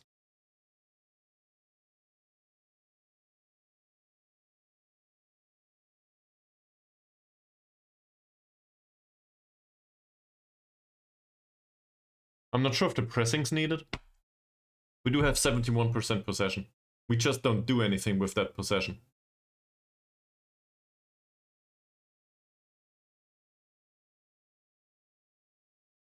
So my idea right now is we do retain possession too much and we are lacking penetration. How do we deal with this? What's the passing ratio on Zakaria as well as Angkun? Give me a second. If this is still a 90% passing or something, we might... Yeah. So Zacharias at 95%. I just, prior to the match, did sing a love song about high passing completion on him. That said, if they both don't create anything, we have an issue. So they are the primary passing stations here. Yeah, exactly. And we'll do the same for Angkun too. I took that off. More passing risks. I cannot give him more passing directness. Shoot less often, should be on him anyway, and I guess he's enough tackles too. He's no good at that. Taking fewer risks on him is on. So we can change the role, obviously, to defensive midfielder. Now he does take more passing risks. More direct passes is not possible, and tackling harder. The rest of it is on a defensive midfielder anyway. He does not close down more now. That might be an issue. And also, taking more passing risks might result in chances created by them. We could also... No, but overlapping is not necessarily a good idea here, is it? He is a good crosser. He does cross more often already. Dribbling less is useless on him, so I guess we take that off. Passing to space is very extreme, isn't it? Crossing more often doesn't make much sense here. He's not a good crosser. His passing's even worse though. Does he play patient? Yeah, he takes fewer risks. Can he dribble? Holy shit. I should... Somebody please remind me to set this up later. I think also crossing less often on him. Oh, and dribble... Oh, I see. Okay, my bad.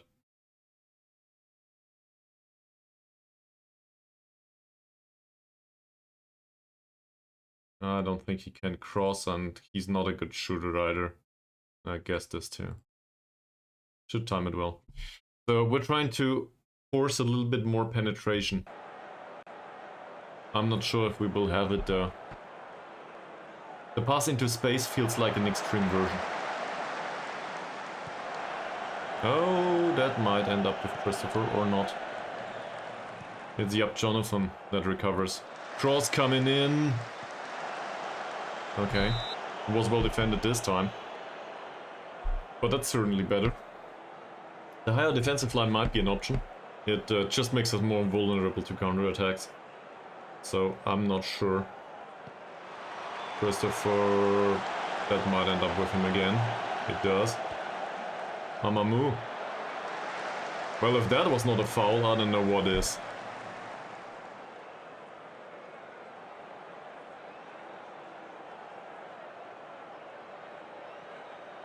Jonathan's throw in. Juan Sérvin. That's decent. Come on, you have good passing. That's not what I expected. Zakaria. That's the issue. Well, I don't know how this happened. I don't care though. This Hasni person seems to intercept really well. I'm not sure if it was him the first time too.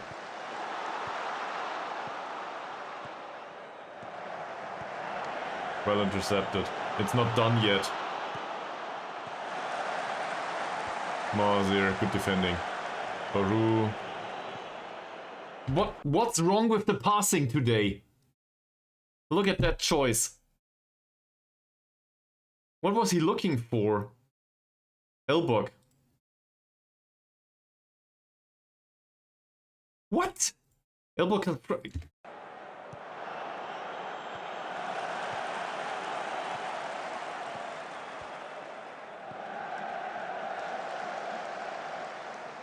It was an important challenge and apparently not a penalty. Well, we can consider ourselves lucky. That's decent. Please don't lose the ball again. Angkun, better. Baru. Alright. Cross from a wide area. It will be another corner. We take that. Come on, guys. You can do it. You know, the usual.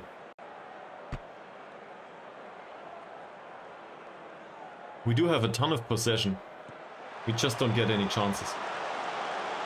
Elbug, second chance of the match. Was a little better. I'm not sure if I should feel confident with the floated crosses yet. Okay. Decent. Not fantastic, but decent. They seem to focus fairly well on the defensive side there. Angkun finds Christopher out on the wing again. Okay.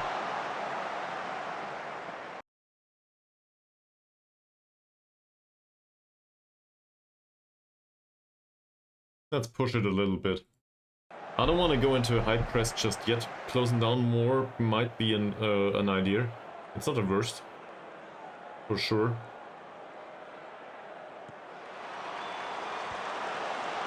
That ends up with Elbug. Juan doesn't shoot. Instead he loses the ball. Well, it's 5 against 1. Just take him down. That's alright. I can live with that. In midfield, that's perfectly fine. Will we create something? Angkun. Ball's well controlled. Zakaria. Yes, exactly. Excellent tackle, it says. Well, it was risky for sure. There's the long ball. That should be an easy win. It wasn't. In the end, though, we did recover possession. Elbug finds Baru again. Go. Just run with it. You don't have any other option anyway. Nice floated cross. Juan's there. Passes the goalkeeper. Well, we did set him for heading training. This is bad. So we'll tell them. That's absolutely not acceptable. I do not think we need to sub anyone off just yet. Let's look at these guys again. Do we want to increase risk even more? Composure's of 6. He's also not that good mentally with pressure. None of these have good passing. Shall we?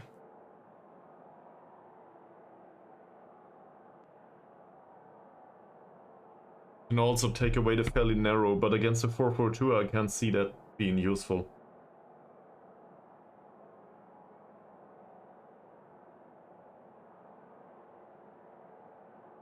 If we go for a high press with a higher defensive line. They don't have strength either, do they? 8, 5, 6.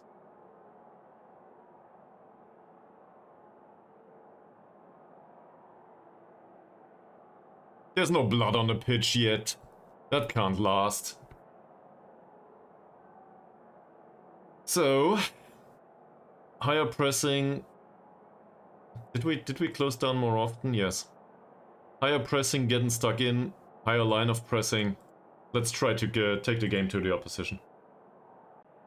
Because the way it is right now this will not work. It's not good enough. Anyone in particular that needs to be criticized? Yes. Amamu, for example. Jonathan has a horrible match. Zakaria and Angkun are not impressive either. What the hell's going on here? I know you returned from injury, but, you know, you had a few days. And the rest of them, I guess they need confidence after all. Funnily enough, starting into the season with 3 wins is not enough to be confident about yourself. Okay. Short break, then we'll do the second half.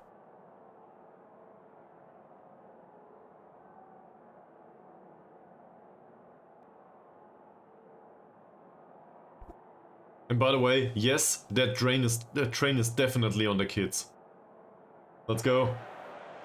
Choo-Choo, anyone?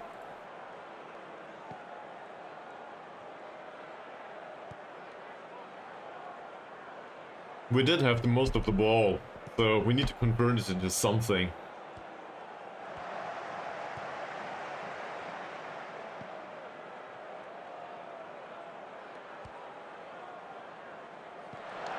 Long ball and, well, they have a free kick. You gotta be kidding me.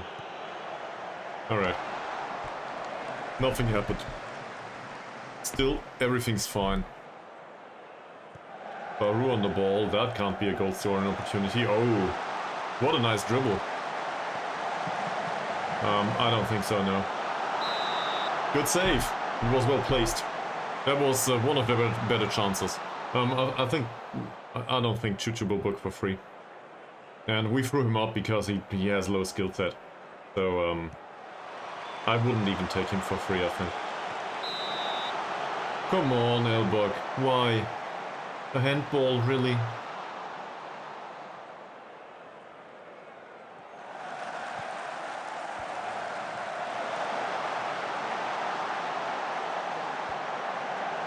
It's not offside. Good pass. Also reasonable defending. Elbug, play the pass. Finally, way too late. Baru, what are you going to do? Good pass. That was not a floated cross, I might add. And Ankun's not the one to win these. Zakaria, though.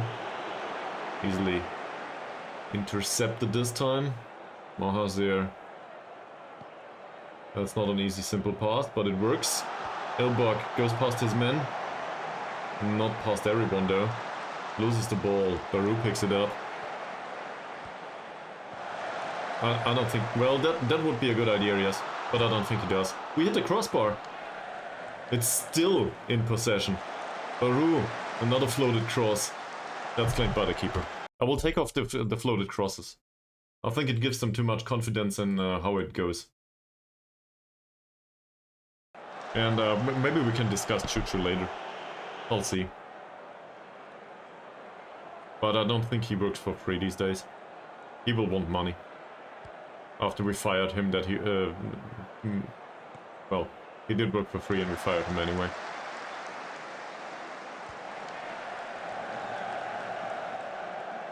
Well intercepted. Zakaria wins the heading duel, which is good. Christopher loses the ball. Christopher doesn't have a good match, does he? What's the issue, though?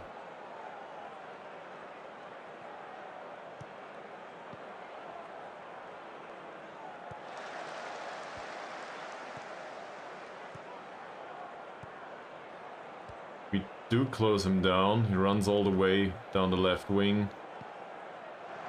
Nobody intercepts. And Amamu gives away a corner. I'll change something here. This doesn't work today for some reason. So we take him a little bit back. And Jonathan can cross a ball. So same as with Mazrin. We try to approach it that way. Overlap on the left if we can. Christopher didn't create much so far. So maybe using him as a more holding attacking midfielder makes sense. Malik would be motivated. Well, that's good. First of all, though, we gotta deal with that corner.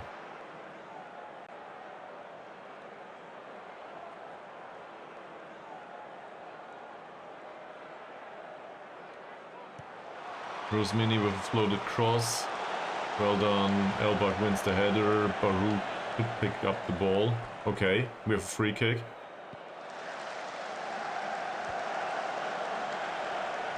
Nothing happened just yet. Baru. Still Baru. Baru loses the ball. Amamu. right? Where's this going? Nowhere. Amamu towards Zakaria. Decent. Angkun. What a ball! Fucking finally! We've been waiting for ages for this now.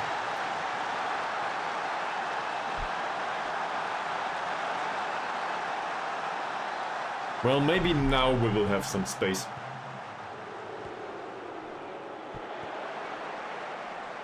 That's the best pass of the match, probably. And the way it went so far, it might well be the only one of that quality. Whew.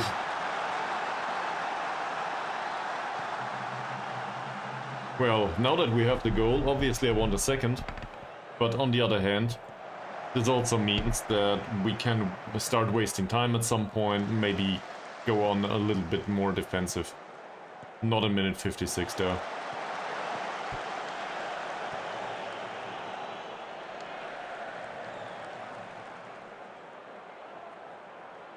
Thanks for clipping it.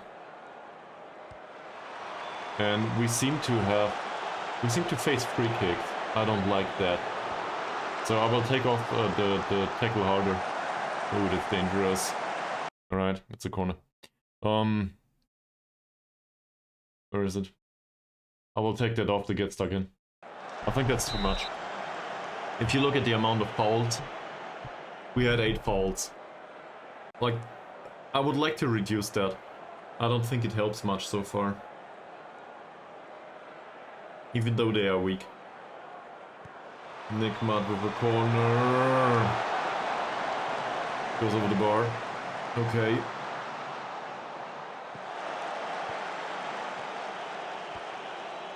I don't know what Mahazir is doing up front.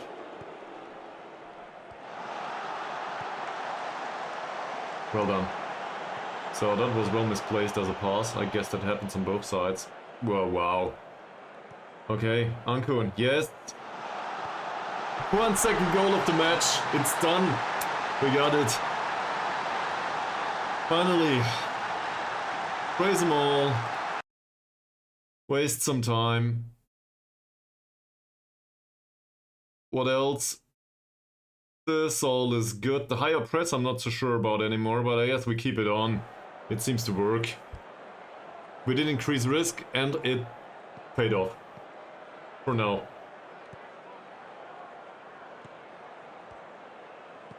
Second assist by Angkun, by the way. Very similar situation.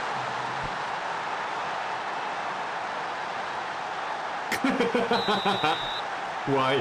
Because it works? We put him on shoot less often and he scored twice. Don't you dare doubting me. But to be honest, maybe he took the shot just because it was the perfect opportunity. Otherwise, maybe he wouldn't have made the run or something. I don't know. You know, the usual discussion about the misconception that shoot less often means never shoot. It's just not the way it works.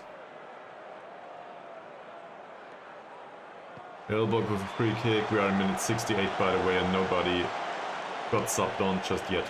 So we need to change that after the scene. Decent pass. Marzir is not a creative option. Amamu is. Nice one. Angkun.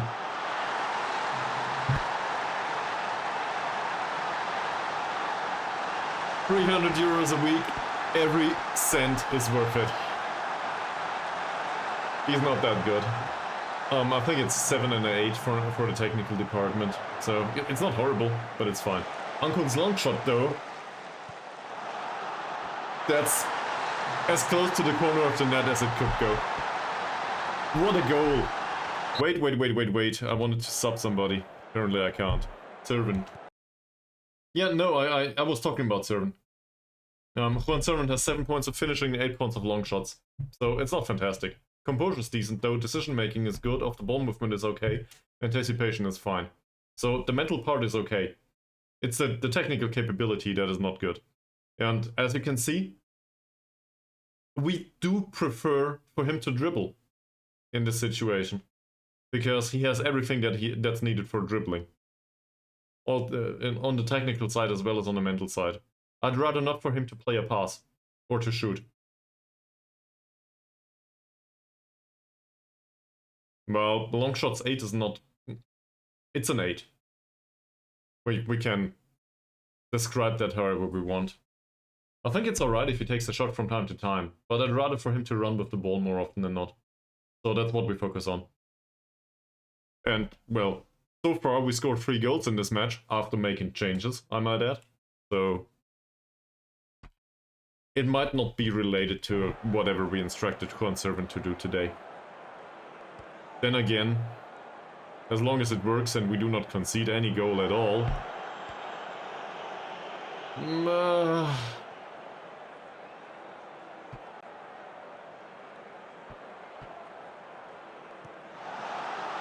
we don't need to carry the ball into the goal, but... good pass. Angkun. Will he take another shot? No, he doesn't. I saw that. There's a second one already. Minute 72. That's intercepted. That's not an issue. Nice. Ahmad Nizam back on the ball. Right. Angkun. Elbug. Yes. Not bad. Okay. I think it makes sense to sub a few players on. It's enough. We have a 3-goal lead. The rest can do the job. So, I think I will go for a 5-person sub now. Elbug can come off. RC could make an appearance, that's fine. Let's put Jonathan back to support duty. Da Costa Lima, sure, why not? Diego. Do we need Diego? Not sure. Malik's development needs to be accelerated though. I realized that Angkun has had a good match. Doesn't matter much. It's fine that way. Hasnodin was nervous. Jonathan doesn't have a good match. It's one of our own players, so that's alright. Bakroll is complacent. I don't want him on the pitch, so I guess we do it this way. Oh, we can't. Never mind. Yeah. 3 goals scored. For 18 minutes you will do.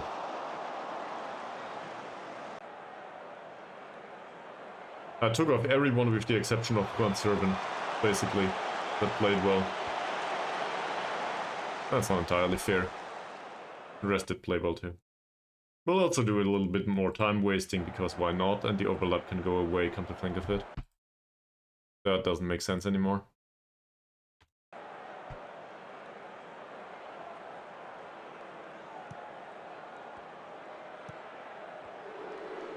Zakaria still there, Rice still there, well, now he's near. No opportunity for Zakaria to pass the ball now into dangerous areas. That's it, well, he took the risk.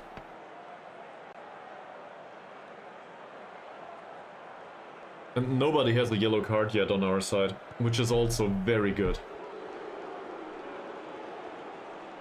We did have too many of those already.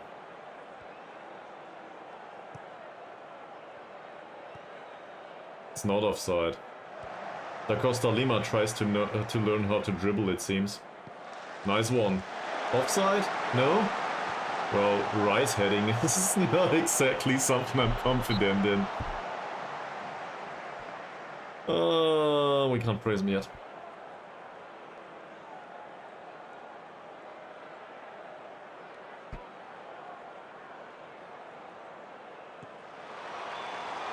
A bout of a buff?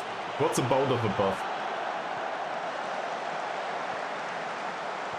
Juan Zakaria takes the shot. What an unlikely occasion.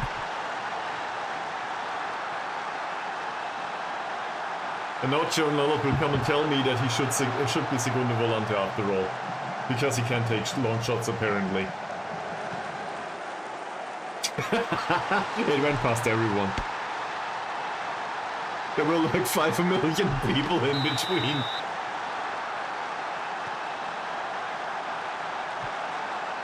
Four goals. We're back to where we belong. Top of the league.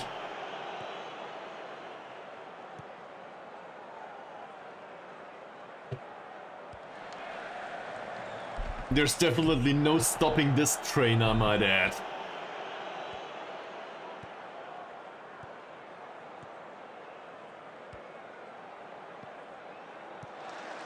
RC Juan. Well. Can we praise him again? Yes. Definitely well deserved now. We're not done yet.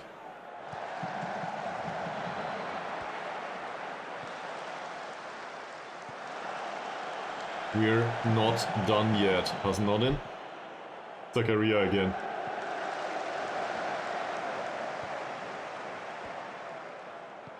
Well, to be fair, they are probably very exhausted and also devastated due to the result. So stuff like that can happen. Another corner. In fact, let's have a look. Ah, we can't see it now. Okay, so it seems like somebody's on a 5.5 rating. Person named Jougsmendo. He's Gabonese. I don't know how to pronounce this. Mohammad is exhausted. This guy's exhausted. Morale seems to be... It could be worse, to be honest. Normal, it says. Well, if this is normal for them, you will have a good time.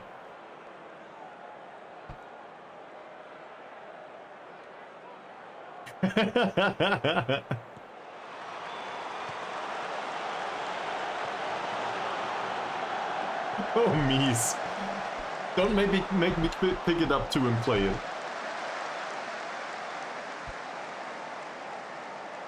Why would I? Oh, now he's on a yellow. It's for 3 minutes. Doesn't matter.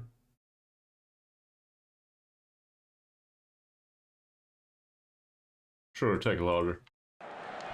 I'm not sure if it works well with the tactic though. An anchorman is more for a holding system. Tourette's army. Well, to be fair, it feels that way here too. It's a little bit degrading though. Don't let him shoot. Don't let him pass. Don't let him cross. That's not alright. Whew. Marcia blocked it. It seems. I do not want to concede. Last scene of the match. You hold!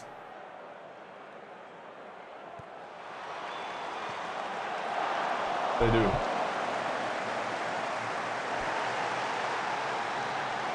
By 4 goals. Good, good. Alright. Second half was way better.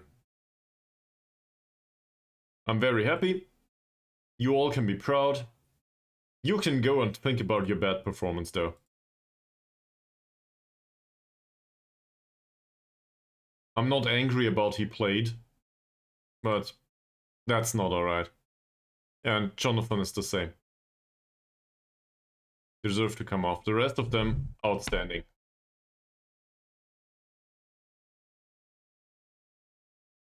I'm trying to think of... I don't want to mention Juan Sérvin specifically, do I?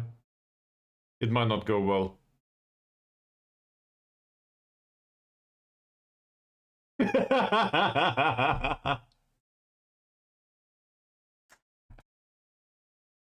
He did... The argument is the other way. He did score twice. Because... How many shots did he take?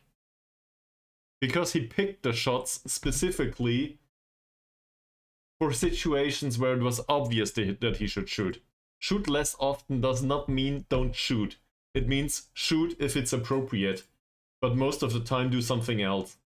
Don't take the shot if you're not 100% sure. And that's what happened. He had 2 great opportunities because he has wonderful off-the-ball movement. So he will still take the shot. I don't know. I guess it makes for good meme material. Please put it into a meme.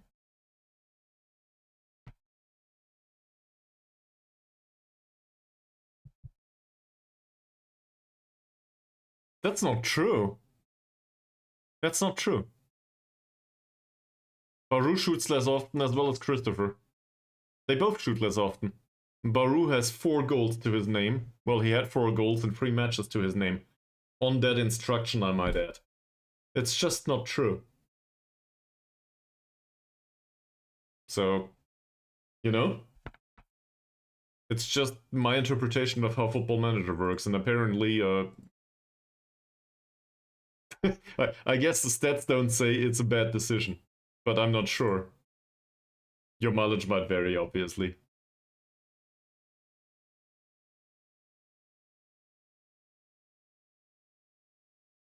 Oh, 70% possession. Expected goals wasn't that high though, so that was lucky to a degree. 2 goals, 1 assist. He's probably in perfect morale already, isn't he? It's exceptional only. Okay. We'll wait with praises until next week though. So...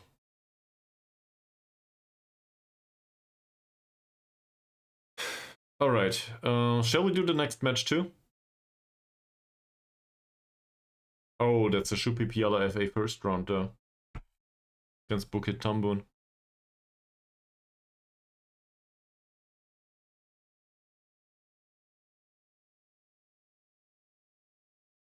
That...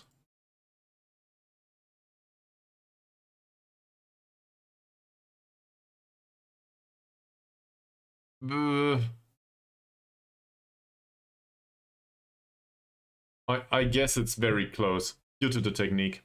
The technique is very good. That makes up for a lot. But for me, it's not about if he has better shooting than Elbug, to be honest. It's more about what else can he do with the ball. And more, as I said, more often than not, I want him to run with the ball. That's also his role, you know. So I think we focus on that for him.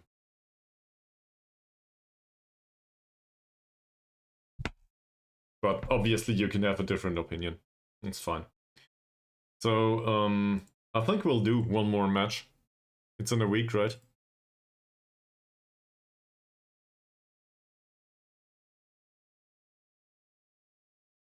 What? Oh, it's here. Yeah, it's in a week on Sunday. So we'll do one more match. And afterwards, there will be the event of the evening, I guess. Bayern Munich play against Borussia Dortmund, and apparently the expected result for this match is a 0-4 or 1-4.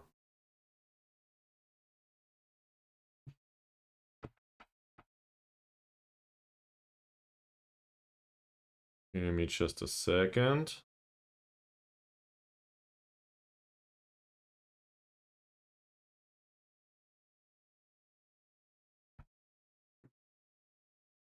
Right.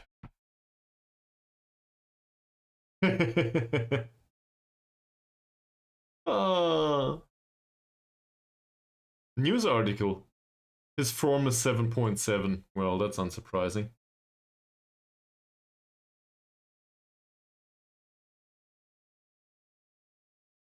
Sérvin's pace and skill dazzled. The Sembilan backline. Well, okay. We could also try to train his shooting right away, but I don't think it's worth it. He will score despite that. It'll be fine, as you can see. So, morale seems to be fairly good. We have 8 days until the match against Bukit Tambun. And 3 hours in real life. Also, I need to eat something at some point. I will not take 3 hours until we play against Bukit Tambun though.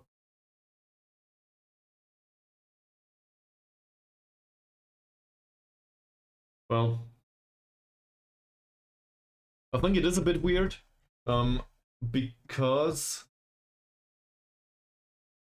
this squad does not contain somebody with really good finishing. Yeah, well, that's not true. In fact, it does contain one person with really good finishing. This one. So we need a specific instructions for Alex, on the other hand, I would argue. If he makes an appearance, he needs to shoot. Repeatedly. From all angles, most likely. His long shots is really bad though. So, you know, again, you can kind of circle the reasoning. We could also argue he shouldn't shoot from all angles, he should shoot close to the goal. And once he is there, well, he will usually put it away. At least according to the attributes. Who knows though? But the rest of the squad is not really good finishing. Despite us scoring a lot. That's why we carry the ball straight into goal all the time. It's also not true. But the long shots taken are usually close to the penalty area. In fact, let's have a look at that again. You know, might as well enjoy it while it lasts. So watch these goals again. How did we create those? All in the second half?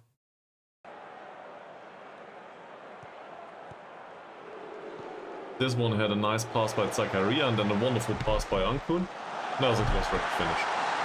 He didn't have another option in this situation. He made the run, and there was no way he could have done anything different than shooting. So that's why he did it. And it's very similar here. He got away from Mindu, the defender. Tapped it in the back of the net. So I think these situations were destined to be used that way. That was a good pass by Amamu. And to be fair, the long shot by Angkun was the right decision in this situation, because he's not good running with the ball. And I think we discourage running with the ball for him, in general. And that last one, well, the match was basically over there. I don't know why he took the shot. I don't feel like this was a perfect opportunity. It was just, I don't know, lucky, in a way. So obviously, according to the expected goals, scoring 4 is that's a statistically speaking, it's an outlier, right? It's unlikely to repeat itself if we have these performances. So we need to improve in that regard. That said, the match rating's there, the experience is there, the attributes will go up, so we will have an easier time in the future. I don't know if we will have an easier time next time we face a club like this, though. Well, we will not repeat it every single time, the way it went today. And we might as well have lost it, by the way. That's not out of imagination, to lose a match like this. Alright. So, Bukit Tambun. Do we know anything about these guys? Professional club. They play a 4-4-2. He plays in the under-21s. He's registered for them. I gave him match experience in the under-21s in the last 2 or 3 weeks. So that helps. And as you can probably tell, I fucked up the whole issue with the under-21s registration again. Because the rest of them are enabled to play in the under-21s, but they are not registered. I don't think he can. He's not registered for it, if I recall correctly.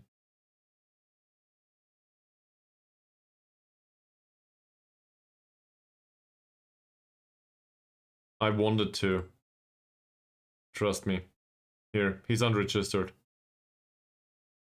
What I can try, maybe he's registered for the under-19s instead.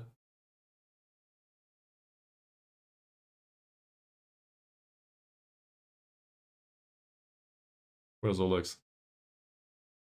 No.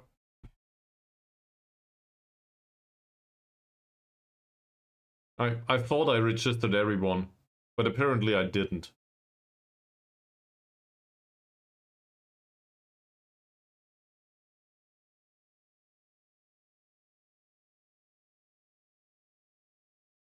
I will need to go through this on a player-by-player basis. No, I can't. Transfer window's closed, I can't register anymore. In May. And trust me, I hate it myself. Because there's like, I think there's 5 or 6 players in this squad that could use it. If we sort it by age, look at that. Everyone here could use the additional sharpness. Well, it doesn't show now. But Da Costa Lima could use it. Well, Juan Sérvin I don't care about. Zakaria neither. Malik, yes, he could do move to sharpness. Jonathan plays repeatedly, but that might not be the thing for all the season, and Olex could use it. So there's definitely an argument to be made for them. Also Fazile, in fact. I don't know how the league rules in under 21s are. But where's competitions here?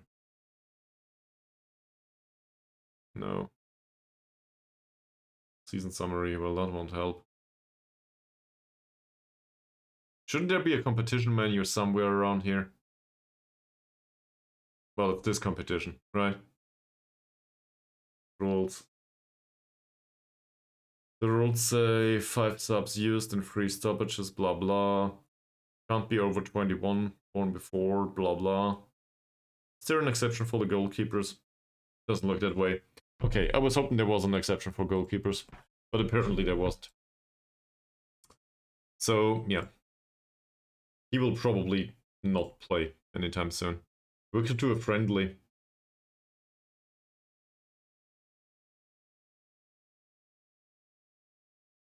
We could do a friendly.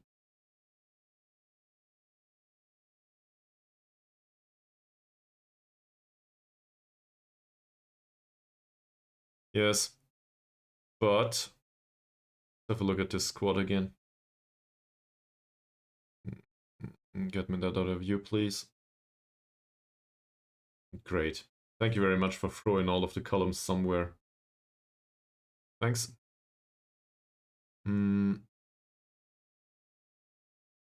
Great. The overview doesn't contain sharpness. I'm too lazy to find it now. Shall we...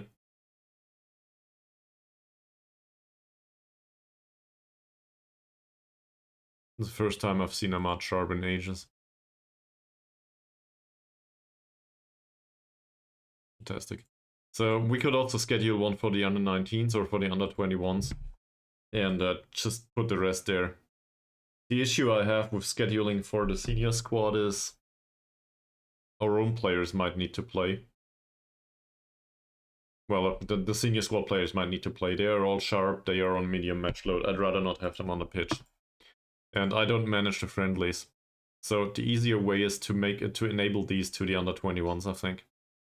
And the under 21s might hurt themselves, but also under 19 is probably not sharp, is it? No. Not by any stretch of the imagination. So I'll put it in the under 19s. That's wrong. Pictures, here it is.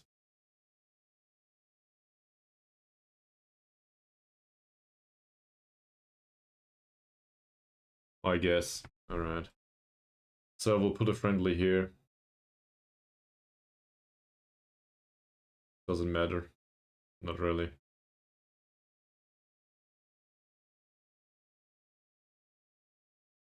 Yeah, sure. Against Sarawak, why not? That's the easiest way. So the under 19s will play Sarawak, and we will enable some of our players to play there. There's no rules about this friendly, so it's fine. Well, I gotta remind myself to do that repeatedly. At least I get some sharpness then.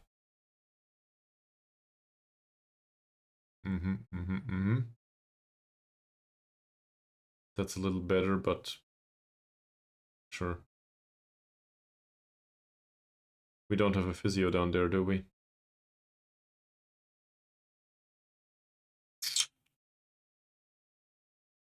Well, I guess we need one. Am I really willing to waste money on an under 19s physio though? We can't even ask for one? Okay. Alright. It is what it is. So, 4 matches.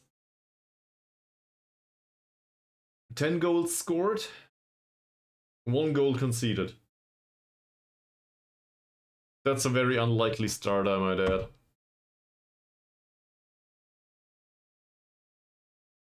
And it's still expected that we fight bravely against relegation and maybe not get relegated.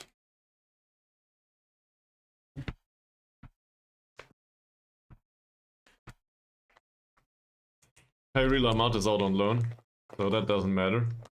And yep, Jonathan as well as Oleg's Rai will be on international duty for the under 23. Okay, that's new. I found peanuts.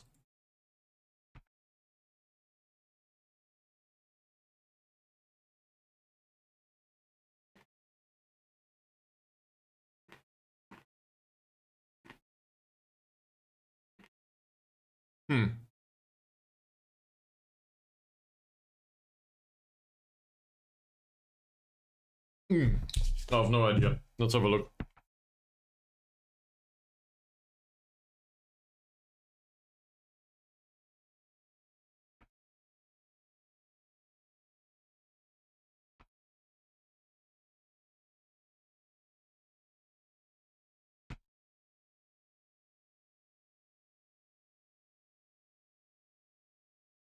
And how's the result so far?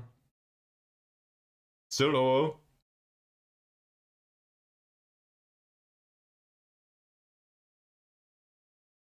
I hope that answers the question, Sharon Knowledge. So, nothing going on here. Well, maybe they learned to defend again. It was their big strength after all.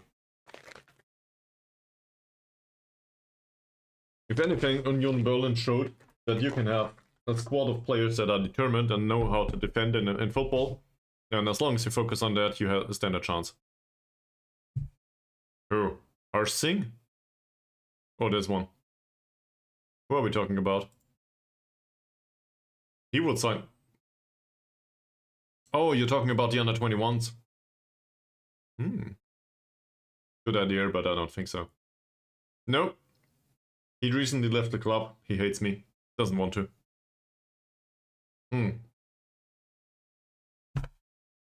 It is a fair question, though.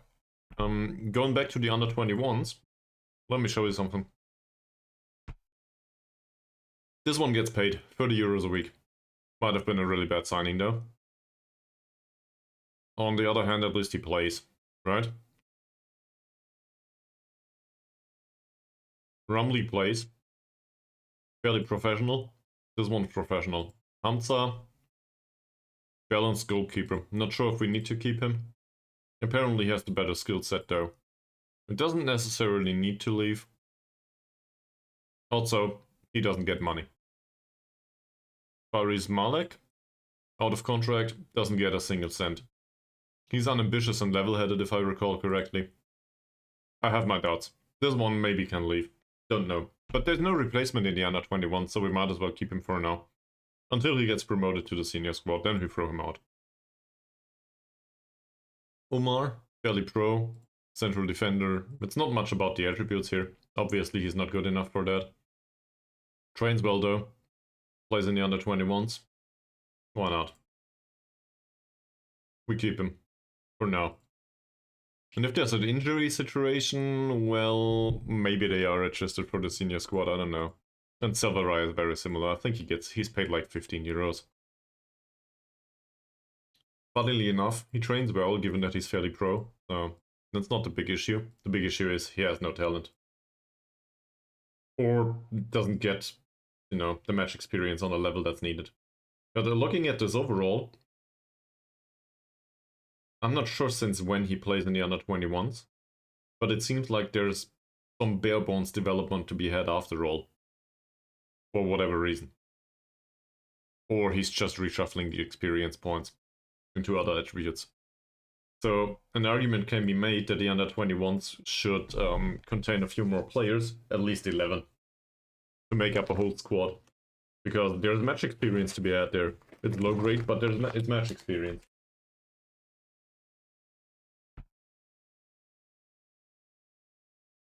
Almost their season so far. They are 13th in the league, by the way. Oh no! The momentum is positive. They lost the last 3 matches and now they had a draw. So they improved recently against Kedah. Tongue in cheek, obviously. But, you know, gotta be careful.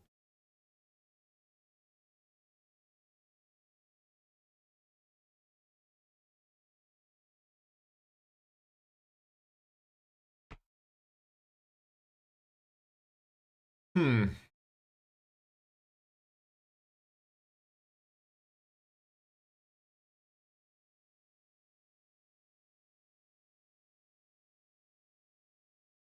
To be honest, I don't think the board cares about any competition. Let me... I'll save this. The menu was a bit, you know, it had a bit of a few hiccups lately. I think it's been a season ago now, but still, menu had a few hiccups. So let me go to board. What is it? Where is it? Board. That's not here.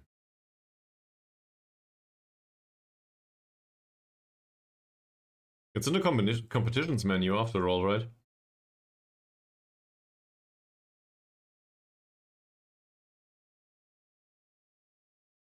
This?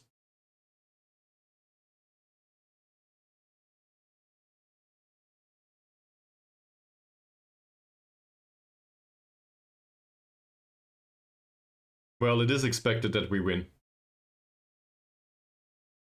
And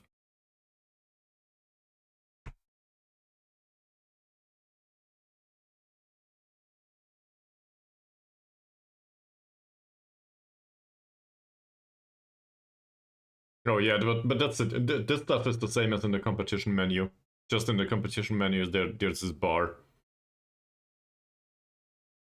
So they want us to be competitive in the opening of the season. Well, I guess that happened, given that we won it. They want us to be competitive in the Shopee Piala FA. That's what's coming up, right? So be competitive. But for the specific match, it's expected that we win it. And they want us to avoid relegation. They're still reserving judgment because, well, we only have 12 points so far. So... Otherwise, club's reputation has improved a lot. We are within the wage budget, no issue. And the rest of the stuff is more or less okay too.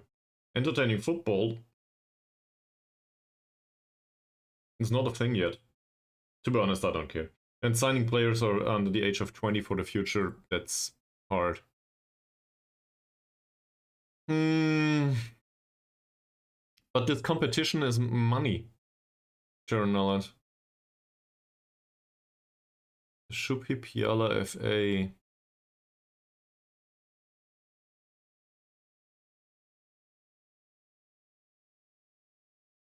It's 37k in prize money. Theoretically. If we make it all the way. I also think we get 50% of whatever we earn in income in the stadiums. So I realize that the 37k in the final is probably not an easy feat. But I do think we should make it as far as possible to get to gather the additional income. Obviously I won't waste players if we have league matches that are more important. I think that's fair. Sure, DT are coming up later. So you might have a point.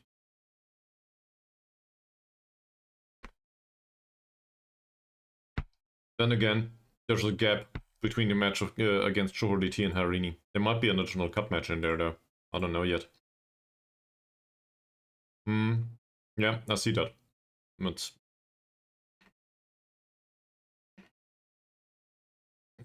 wow. We won it. Silverware.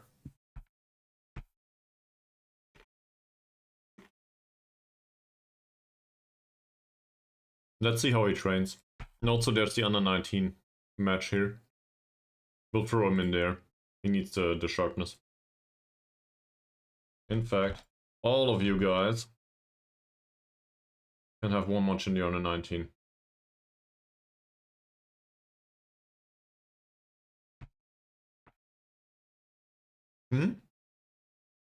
Including Badrul Hisham.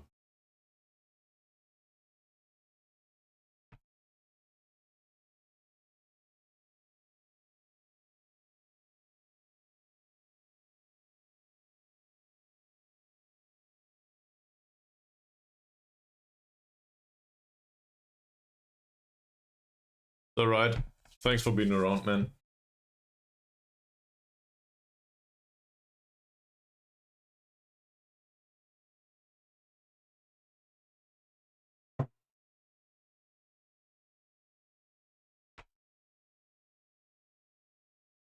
Nobody wants to be scout, with the exception of this guy.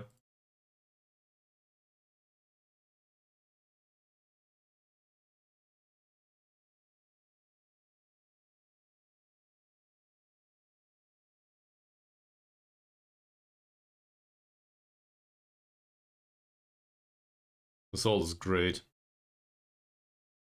Oh.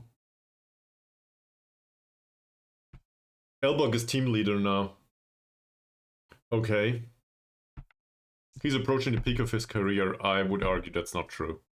Well, I guess to a degree, yes.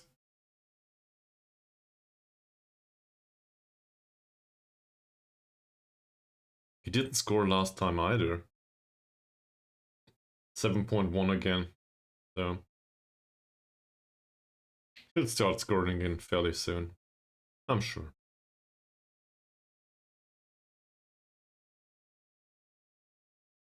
Huh. The physicals that are in decline already. At the age of 29, that... Okay. Doesn't matter.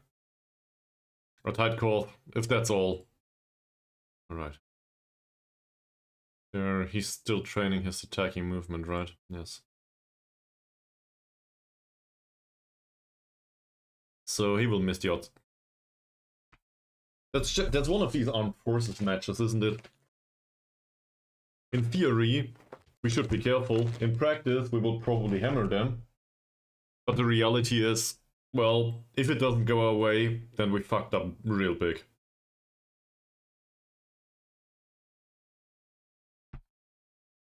I can certainly see why they are relegation candidates.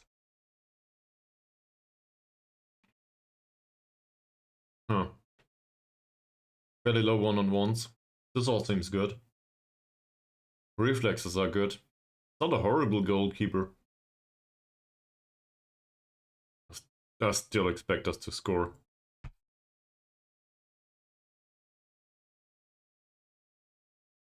Overall level of skill is fairly low.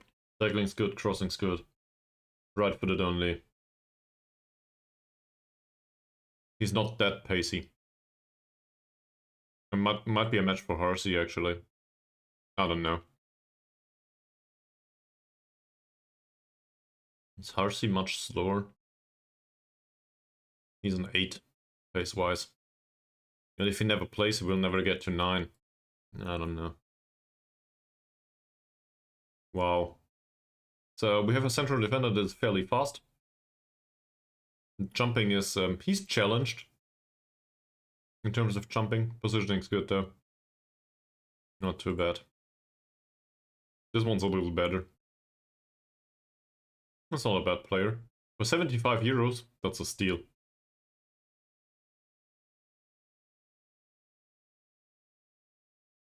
Yep, not bad. Modfusi.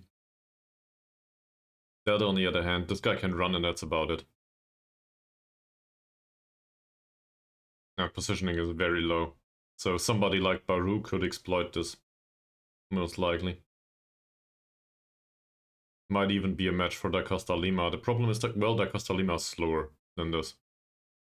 And Da Costa Lima's technical attributes are still no match for this. I don't know. Maybe give him 45 minutes or something.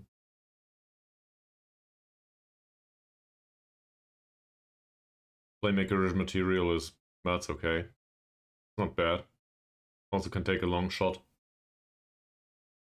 Composure's low, so maybe stand on his feet. Dribbling's very low, bravery is not that impressive either, strength is fairly low, so I guess standing on his feet. It is. Same here. So we need to foul midfield, basically. This one has low crossing, good dribbling though. Against whom? And I miss it. Against Hoffenheim. Well, Fingers crossed, Pellegrino. He's still coaching Hoffenheim, right? You coach. Manager, whatever. Mr. Pellegrino Matarazzo. Former Stuttgart guy. Who's available? Van Pega is available for the under-21s match. I think he can do an additional 45 minutes at least. We might use him against Bukit Tambun actually. 9 suggestions. So why is none of these selected now? Cool. You all play, with the exception of Van Peka, who plays the under-21s match. Oh, position report. That's unsurprising. We noticed that he's a good defender. Okay. Who's that? Avan Kechik. Alright. I don't want Bayern to win though.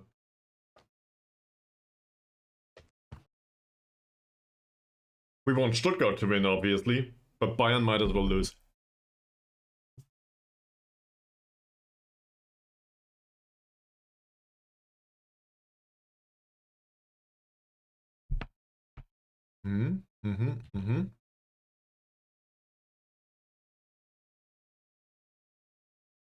What's next Saturday for Stuttgart? I don't have the plan at the top of my head, man.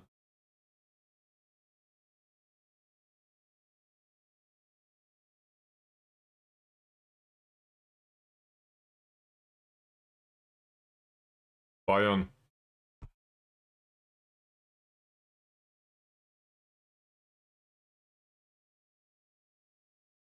Dortmund. Or is Leverkusen?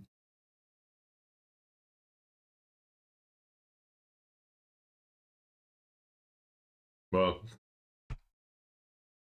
So it's Dortmund, alright. Well, in that case, we have to win for sure.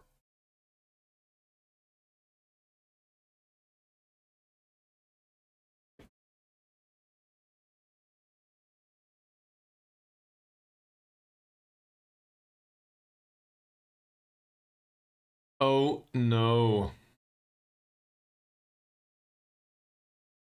Well, it was bound to happen. 6 to 9 days. So I guess Fakrula plays against Bukit Tambun. We'll leave it to the physio. And Ahmad comes to the senior squad.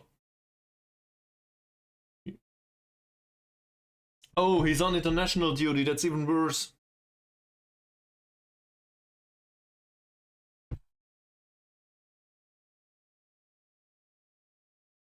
Okay.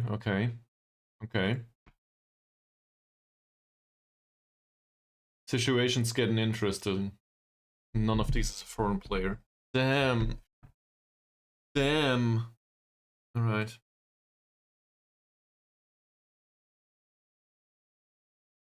Well, the under 19s matches today.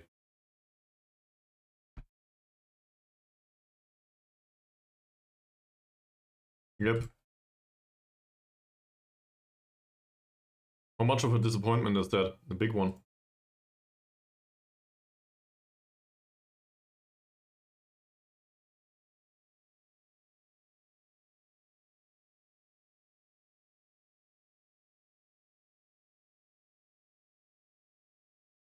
Let's be positive about it. Somebody else will need to pick it up and have a good performance. Fakrula preferably.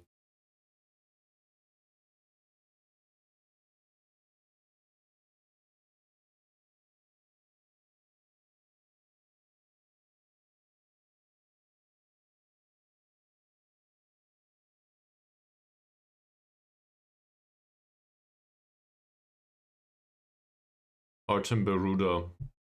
That's good and all.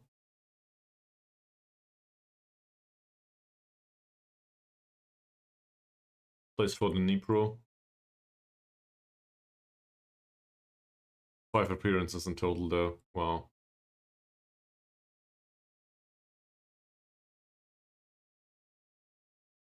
Doesn't look that impressive. No, I don't think we'll send a scout there. Not for today.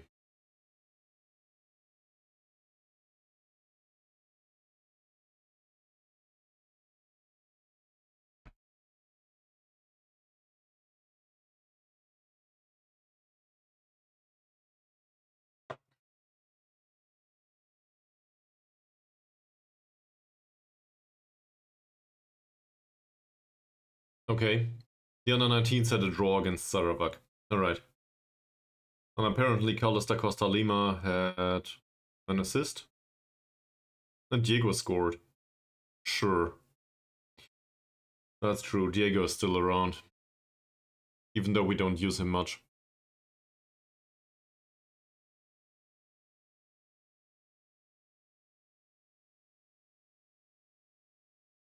He's unhappy with learning a new position.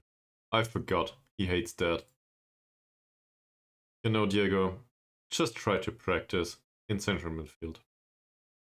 It's alright. It'll be okay.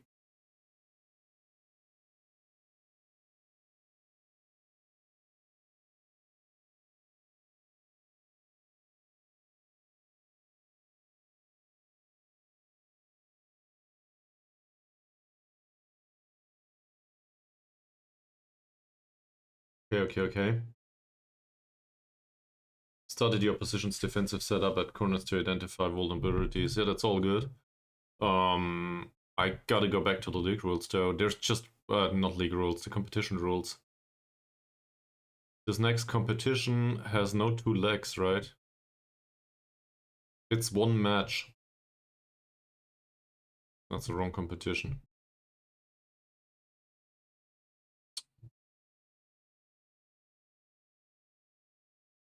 It's 1 match. It's at home.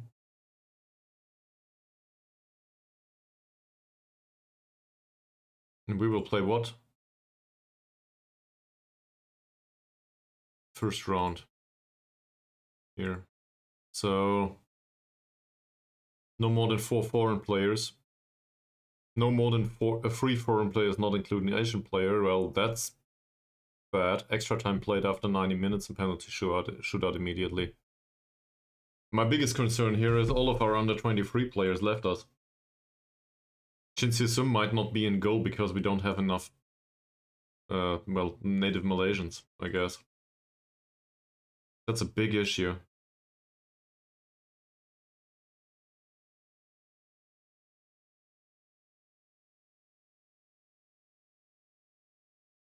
Great. We might need to play parts of the youth team, actually. If it's allowed at all. Because for now we have 4 foreign players in the squad.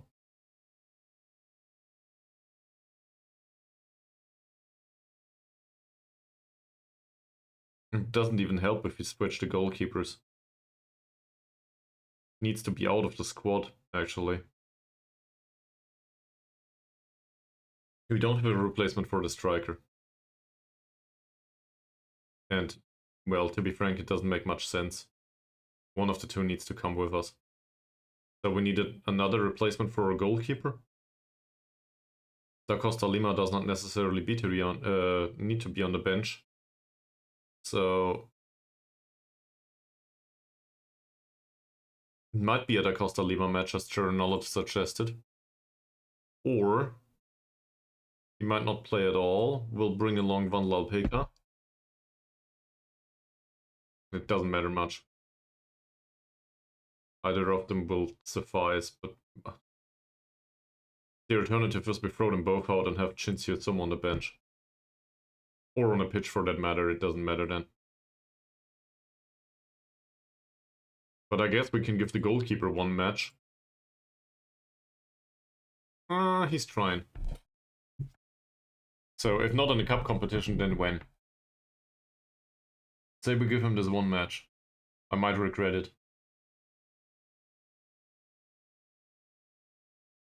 Then we bring along a youth goalkeeper. So we have the option to, for example, bring Van Lalpega Goit. At least he's sharp.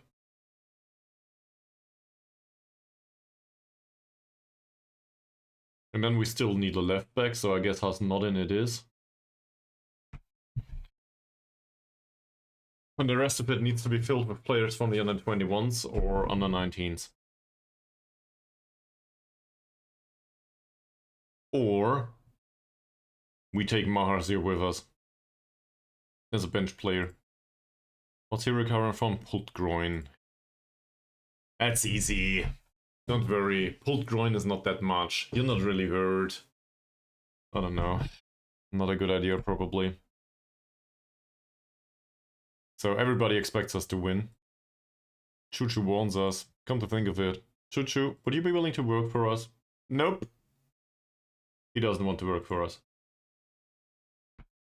Well, if we take Ahmad with us. Possible. Where is he? Here. We still need a left back. Jonathan's on international duty. So, not him, probably. We need a striker. Alex Rai on international duty. I will not leave Elbug at home, so I guess Silverai it is. Da Costa Lima is a foreign player. I can bring along Da Costa Lima or Van Lalpeka. And given that we need a replacement in shadow striker position, if it comes to it, or in any of the others, I guess Van Lalpeka is the better choice. I might like it or not, but that is the way it is, I guess.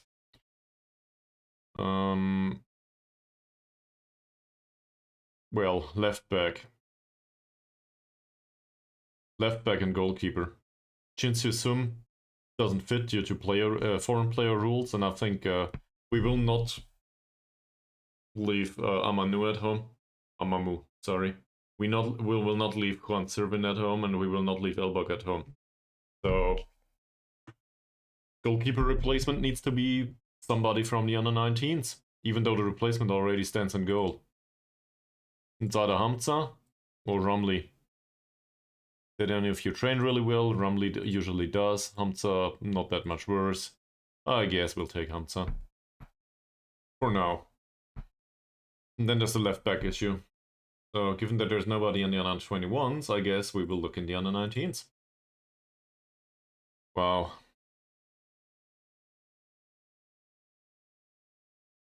How about a 16-year-old?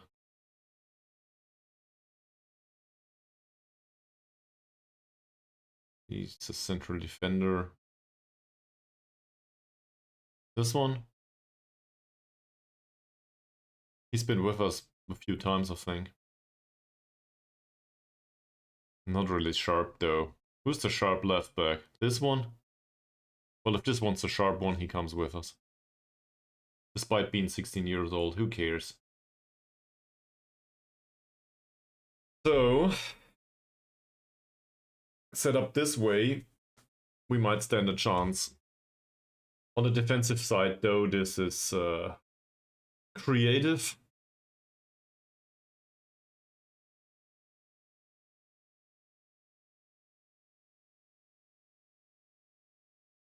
What's with the sharpness on Elbug? We could also have Harsey play full 90 minutes. It's against the 4-4-2 again, though. So there's different things to be done prior to go into pre-match stuff. I want to look at some of the players too and do specific instructions for the players. Now is as good as any time, I guess.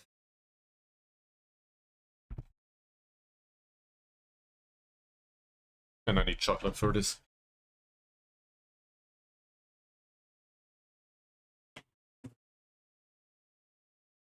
Looks okay.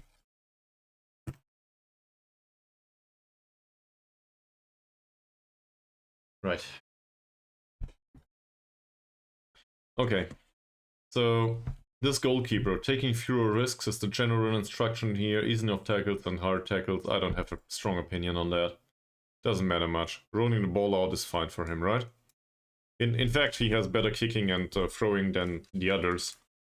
But I still think rolling the ball out is decent, given that's the way we play. And he can help playing out of defense, so that's good. Ahmad Nizam needs personalized instructions here. I've had enough of this. This is alright. He knocks the ball past the opponent, so dribbling less doesn't work, despite him being really bad at that. Season of tackles, he's a 9. I don't think so. Crossing more often doesn't make much sense to me. His anticipation is decent. His crossing is a 7 only though. Is this a cross less often, or is this a cross... don't take a stance. A 7 is not good. I would argue starting from 10.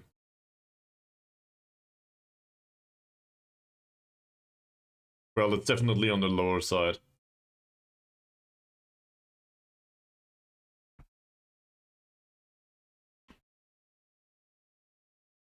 And we don't want him to shoot if he can avoid it. That's true. Crossing towards target forward, yes, that's the way to play. Dribbling less, we just talked about. Running wide with the ball might be an idea.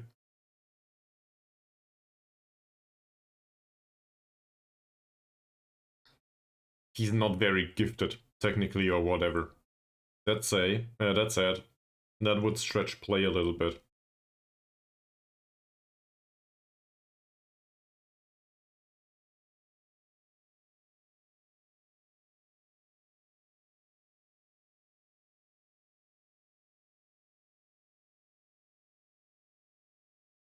Then again, isn't it the same here? Yeah, so Baru is already the one who stretches play a little bit. I don't want him to cut inside either though. So I guess we keep him where he is. Alright. That's his personalized instruction. Fakrula's personalized instruction should probably contain ease enough tackles. Or maybe not ease enough, but no hard tackles for sure. That's exactly how it works. Also taking fewer risks is totally fine for him. His passing is rubbish. Well, it's a 5. I've seen worse, but I won't.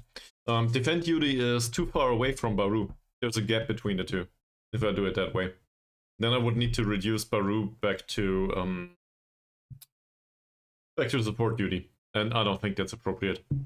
Baru is good in the attacking department. In particular also in the penalty area, given that he has at least 7 points of finishing. So I think I'll keep it that way. That's alright.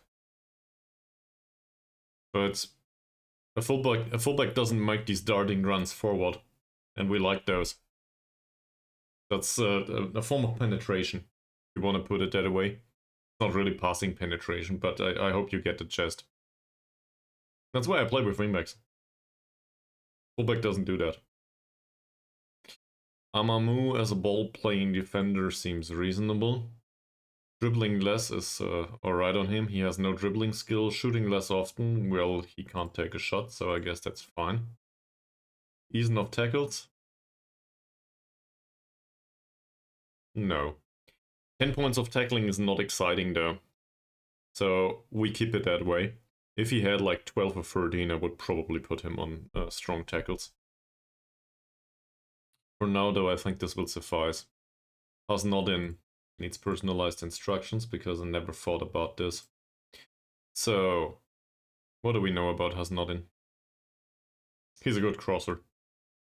10 points of crossing. Technique is not that good. Anticipation is fairly low though. So the mental side of his crossing is not good. On the other hand, it goes towards the target forward.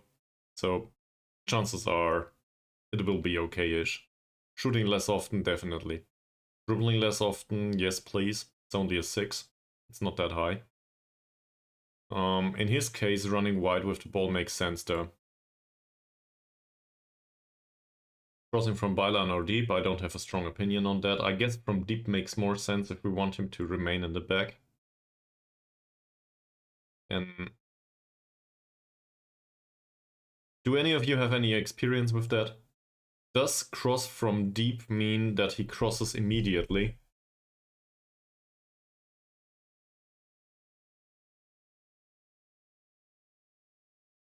Because for these situations we usually don't want him to cross, right?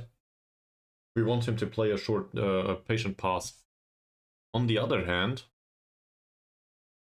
An argument could be made that his passing is way worse than his crossing, so he might find the target forward, or Elbug or whatever. Even a build-up play. I think we'll try. Yeah, of course, yes. That's true. And I will try to cross from deep on him. I rarely do that. There's a ton of instructions and, well, most of it is no-brainer stuff. What about the tackling? Tackling's 10. His anticipation and decision-making is not that impressive, though. I'll keep it on normal. No hard tackles for him. He has 11 points of tackling and good mentals overall, so ball-winning midfielder seems to be reasonable here. The issue with ball-winning midfielder is he takes fewer risks. So, to complement that, I think Angkun needs to take more risks. We saw that in the last match.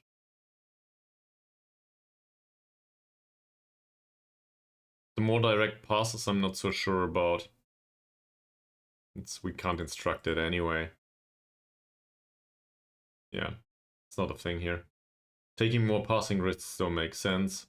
And given that I want him to pass the ball, if it creates a good chance, I do not want him to shoot. I realized that he had the odd long shot goal recently, but he also had good penetrating passes, and that's where his skill set is, most of the time. Dribbling less makes sense, shooting less often, well, it's about the finishing, and the long shots is not that impressive either. Easing off tackles. I'm not a big fan of that, but if he doesn't ease off tackles, he will have too many yellow cards. I don't like that. He also isn't strong. He's more the guy to intercept it. Moving into channels doesn't make much sense on him, I think. No. Get forward doesn't make much sense. That would be a second volante on attack. And that's too aggressive. Baru... I think this stuff didn't change much recently. It says stay wider. He could also run wide with the ball. Not sure if that's a good idea though. I mean, I guess in a way it makes sense, but I don't want to instruct that. Juan, so you're a shadow striker. Crossing towards target forward and less often is, I think, reasonable, given that his crossing is 5. Shadow striker does run with the ball already. Dribble more makes sense. He takes more passing risks. That's just due to the role. I don't like it, but that's something that we will need to cope with. It's the way the role is interpreted. We could also set it on attacking midfielder and instruct all of this by ourselves, but I don't want to. Getting further forward complements his trait. He's also dangerous in the penalty area, as we saw, due to the jumping reach too. And moves into channels, it's just, it exploits his off-the-ball movement, so that's alright. What else is there? Easing off tackles. I think his tackling is rubbish. So that makes sense. Roaming from position is a lot of freedom of movement. Not sure about that. And then, well, there's the issue with the finishing. So I think 7 points of finishing is fairly low, and long shots 8 is tolerable. And as we discussed in the match, I think he should rather dribble with the ball. The issue is I'd rather take that off, but I can't. So maybe train the passing on him a little bit more. Christopher, I think this all is set as intended. Yeah. Crossing less often or more often is not on because his crossing is a 9. That's middle of the road. And in Elbug's case, I do not think telling him to shoot less often is a good idea, for example. I think it's too much. Dribbling less? Again, it's probably too much. He's an 8. It's not fantastic, but it's not impressive either. Oh, it's on already. Shoot less often. Never mind. So he made it. That means, given that he is a pressing forward on defend, let it sink in, please. This means he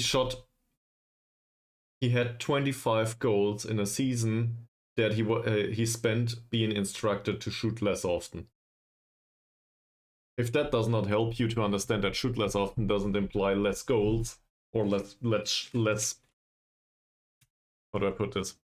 It's just the same old thing about precision and recall. We increase the precision, but we decrease the recall. Yeah, but I know. But it was a general statement. If it makes sense. So, given that the two, I don't know, I guess they need to be multiplied, right? We assume that less opportunities but higher quality opportunities result in more goals scored overall.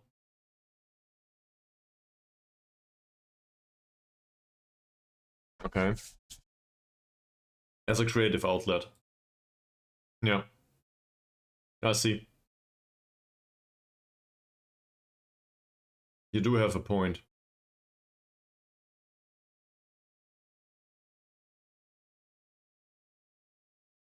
Because his decisions is 12.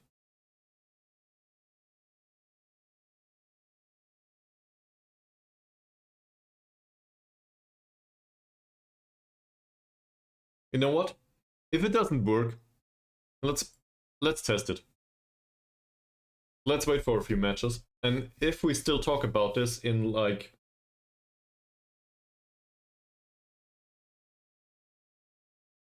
Where do I put this?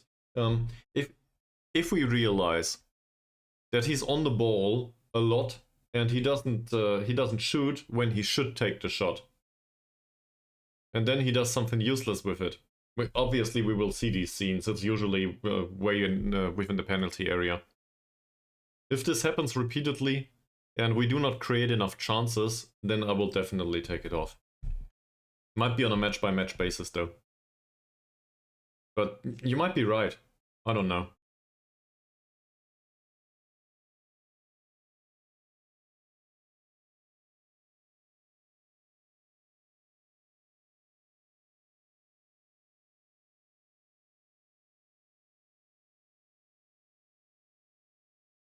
Okay. One match against Bukit Tambun coming up. He had a 6.3 rating. Against Mongolia? Against Mongolia. Wow. He managed to labor to a 6.3 over 90 minutes despite a 3-0 win.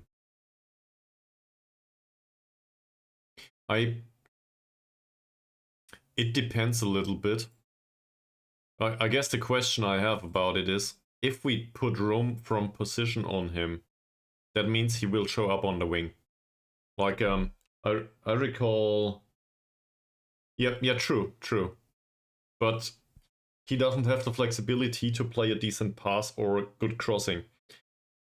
So, I'm thinking of a complete forward, for example. A complete forward also roams from position and he shows up on the wing repeatedly in that situation. So that's not horrible if somebody else is in the middle of the pitch and in the penalty area. But that would be acceptable here. But I do not think he's good supplying from wide spaces. So roaming from position might improve the amount of times he receives the ball, but it might restrict the creative outlet he is, if that makes sense. I'd rather for him to be in the middle of the pitch. It's easier for him. Counterintuitively. It's easier because there is more options and it's a shorter distance to these options. But we could try it, but I expect him to show up in spaces that are also occupied by other players. And the overloading there will not help much. Also, funnily enough, he's not a horrible goal scorer. Despite being instructed to shoot less often, I still expect him to score. That's I hope that makes sense. It's basically a two-striker system now. It's just the second one doesn't... Well, defensively he tracks back a little bit more. Actually, both of them track back a little bit more, I guess.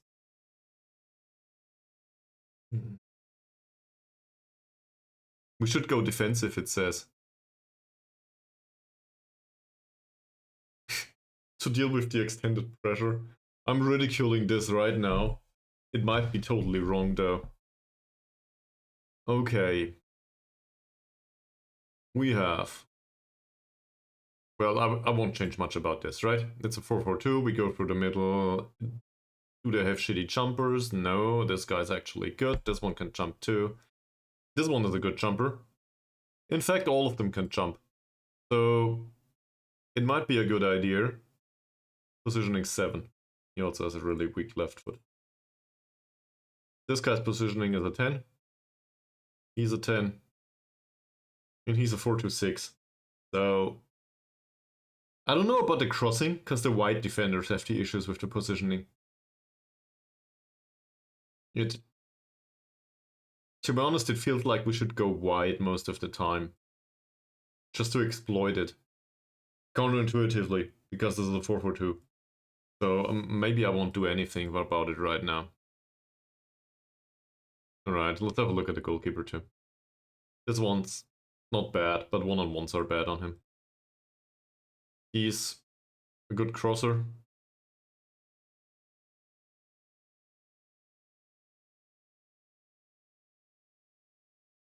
Yeah, that's a fair argument. It makes sense. So it's still though about, I guess on a situational basis. If I need to change it repeatedly because we don't create much, then I will definitely follow that advice. But I'm not sure right now. Dribbling's bad, bravery's bad, strength is bad. Snooze this ad. Here we go. Yeah, I don't have a very strong opinion on it, if that makes sense. Right? But we also got lucky last match. It might have to do with the decisions we took, but we also got lucky. And we shouldn't kid ourselves. It will not repeat every single time like this. This one's a bit stronger, so no hard tackling here. First touch and composure are... That's a combination that is interesting. I'm not sure if we need to press it though. Aris Evora.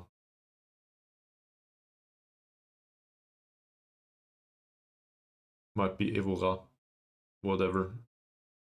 Off the ball movement's very low. Tackling's very high. A very good central defender. First touch is horrible, composure is also horrible. This is one to press actually. Might force him into more defensive duels than he wants. Yeah, but this is one to press. Sulkupli is not much better. Also leave him open.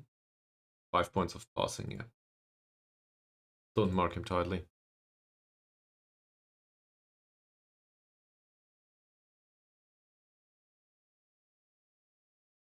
That's a fair point. It is. But why did it not happen in the first half then? Well, maybe we just exhausted them. That's always the, the sledgehammer argument, I guess. I'm not even sure if this is a term in English, but you get the gist. Maybe we exhausted them for 45 minutes and they broke down. That might be a thing. I do not have a strong opinion on it. He's not a good central defender, that's for sure. Can't jump, his marking is 5. First touch and composure is fairly low too. For that. Well, you saw the misplaced passes in the first half. So I want to bring up another point. Maybe I demanded too much. I used demand more once basically in a explosive birthday cake like fashion. Always demand more, whatever, right? I get results, always demand more. And they didn't react well. Some of them were nervous, some of them were not confused by the feedback, pressured by the feedback. It didn't work. Our squad does not seem to have any resistance to pressure. So it might be that that the mental impact of that was to the detriment of the chance creation and to the detriment of the passing quality. They need to be encouraged. It's what they're used to. So we need to treat them like raw eggs after all. Then again, they work fairly well. True, of course. But that's why we created penetration, right? We tried to improve it a little bit. And well, now we can talk about if it worked or not until the cows come home, I guess. I learned it on the internet, by the way. Until the cows come home. Normal English-speaking people probably don't say it that much. Dribbling's low, bravery is okay-ish, strength is not that impressive. Very low positioning, passing's bad, crossing's not impressive either. I think we can leave him open. And to a similar degree here, he's a central defender after all.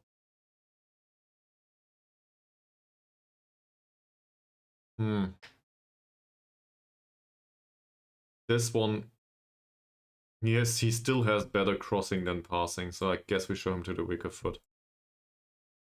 Latif. Dribbling's high, so hard tackles won't work. Well, these 2 or 3 times might have been on my stream.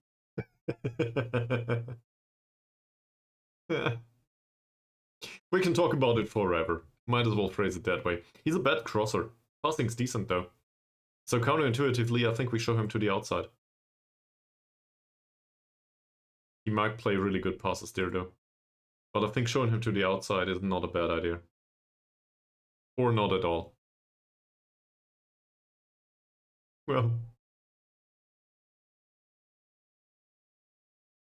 I like quotes like this.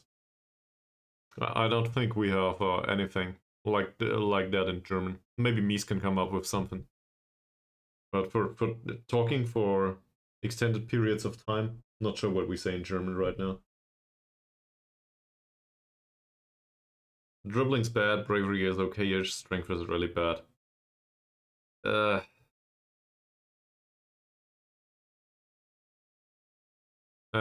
Yes, we have something for that. Well, there's no one-trick pony, but we do have a another word for it.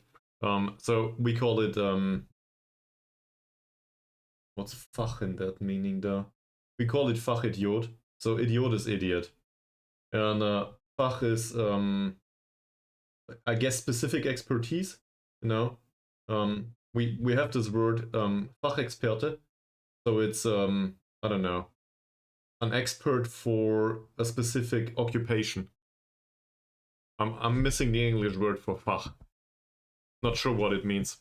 So Fachidiot is something like he can do this one thing because he's the one that has the expertise for that, but he can't do anything else. Fachidiot. I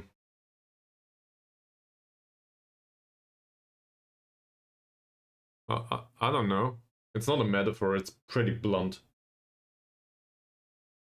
Like, I don't know, I studied math and computer sciences for more than 10 years, and now I'm a software developer. That makes me a Fachidiot. That's fairly blunt. So I wouldn't call it a metaphor. We need to, and it, maybe. I don't know, man. I'm not a linguist. You probably figured that out by now. Mark him out of the match. He has good passing. The off-the-ball movement with 8 is dangerous. He is not a good defender. Going through the middle might be the appropriate way here. Mohammad. 6 points of tackling. No positioning whatsoever. Again, not a good defender. Goes straight through the middle. If this is not an invitation to go through the middle, I don't know what is. So I want us to play through there. There's also Juan Sérvin there, so it makes total sense. This one can be ignored. Don't need to mark him. Let him pray through him. Yeah, this one's better. Razali, fairly low dribbling. Bravery is also fairly low, and strength is low. Hit him. He is dangerous though in possession, and he will take first-time shots. The way the attributes are set up. This is one to take first-time shots always, I think. Anticipation could be better, but overall.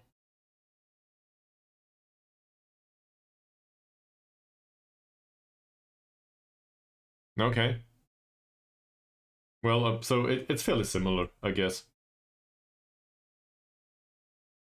I don't know what to do here. Marking him out of the match will probably not work. Same here. It's fine. We will need to make do with what we have. Alright. Floated crosses were not an option. We did determine though, for the next match only please, otherwise we will have opposition instructions all over the place. We did determine that going through the middle might be a good idea. We have good passers in the middle. Juan Sérvin and Elbug Chatsel are hard to deal with. And the opposition should have real issues defensively. Look at that. Positioning is 4, tackling is 3. Positioning is, well, it might be a 5, but I doubt it. And tackling is 6. No. We want to win this. There's reasonable amounts of experimentation. And I think that surpasses it.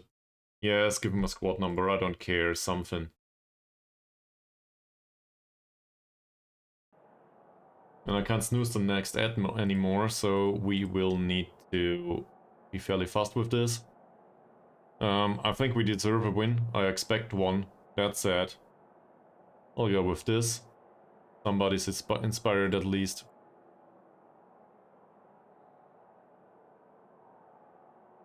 The left back is trash. He's 1 star, 1 silver star territory.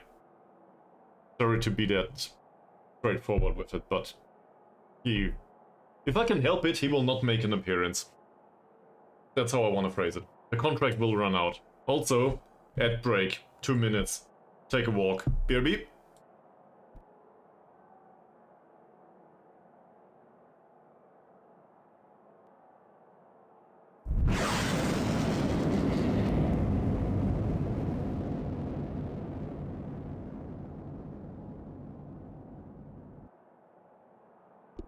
Well, let's start by going to the next round, won't we? Go, go, go! And we take the train, not the space shuttle.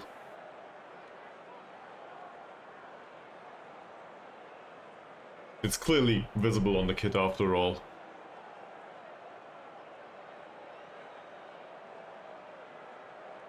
You know what? I'll do it immediately. Who cares about a football match after all? Where is he? This one, right? Azwan Chalil. Do you want a comparison still? Probably. And the other one is Hasnodin. Hasnodin versus Azmat Chalil. That's the wrong one. Here. You have a point. He's not that much worse. So, alright. Don't trust the star ratings. That said, he's still worse. So, let's keep going. One match coming up. Against Bukit Tambun it is. It's a cup match, we need to make it to the next round. It's one match only, no 2 legs. 90 minutes plus 30 in case it comes to it, which I hope we can avoid. And afterwards it'll be penalties. And we are really bad at penalties. So please, please, please do something useful with this. Like going through the middle with a nice dribble.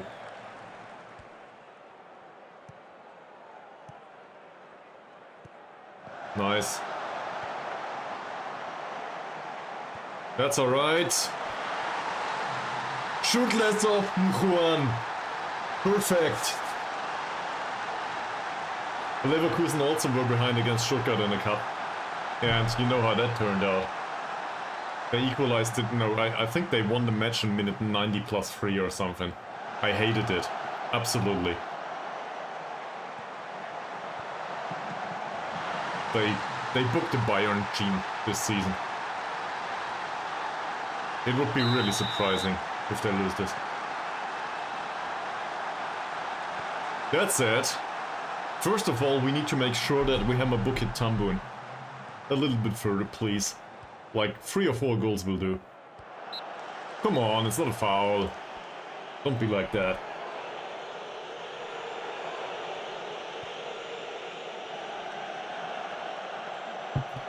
Sure! We have our backup goalkeeper in goal today. That might make it interesting.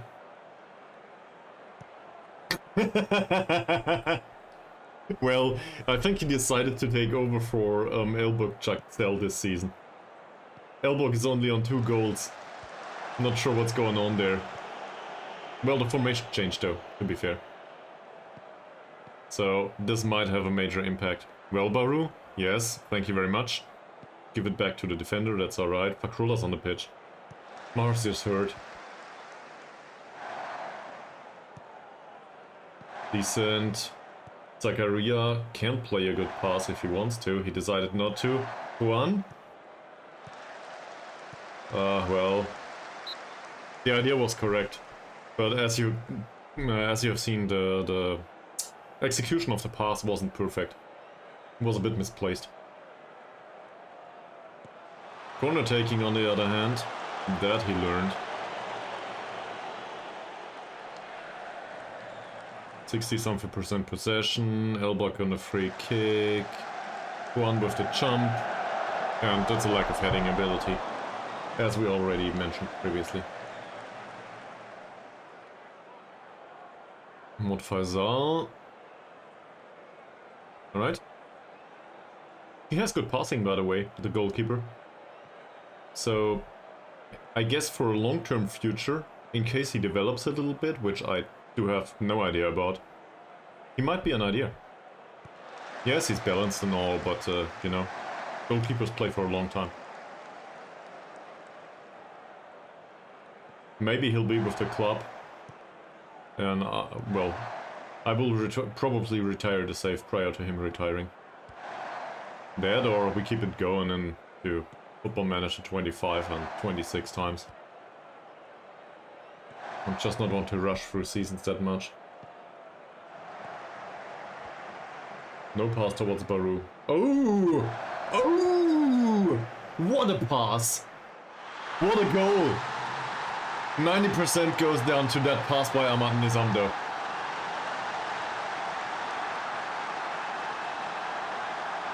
Holy fuck. Look at that one. Wow. And sure, Baru did well with the dribble and so on, and also had a good finish. But that pass I did not expect. Maybe I'm too excited about this. Wow. Well, 14 minutes, up by 2 goals. It's not strictly going through the middle though, but whatever. Tactic seems to work so far. Nice tackle.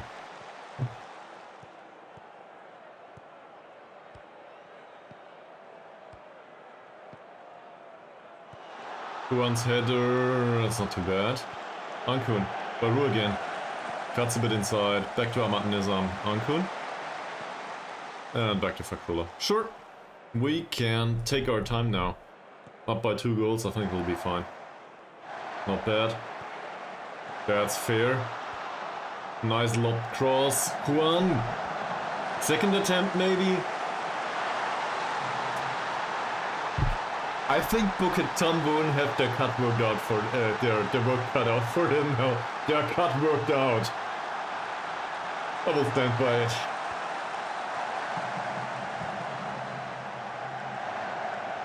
It was not. That was a good header. It was a great save by the goalkeeper. Gotta give him that. So apparently we need to use that off the to the moon sticker more often. Or the train one. Don't want to, you know.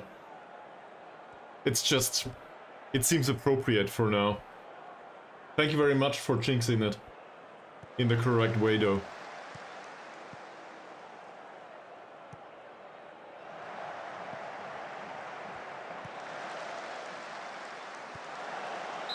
Alright.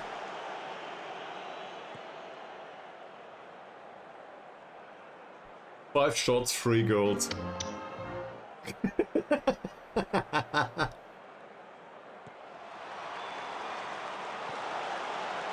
This looks Italian to me, but me gusta.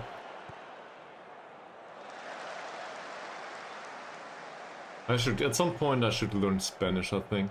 I have no idea how to speak Spanish.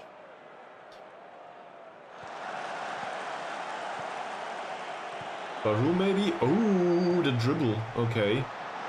That ends up as a corner. That has a nice spin to it. The ball had a nice spin to it. Not bad. It's nice to see that the match engine actually emulates this spin. Very good. Juan Sérvin, that's not too bad. That's offside, isn't it? The pass was decent. He didn't take the shot. Could have. Elbug will take it though. Wow. Nice save by Zulkifli. They are getting hammered. 22 minutes into the match, not a single shot. And conceding 3 goals. That might be an issue. It is. Goes down. Juan's definitely not one to do defensive work. Not anytime soon.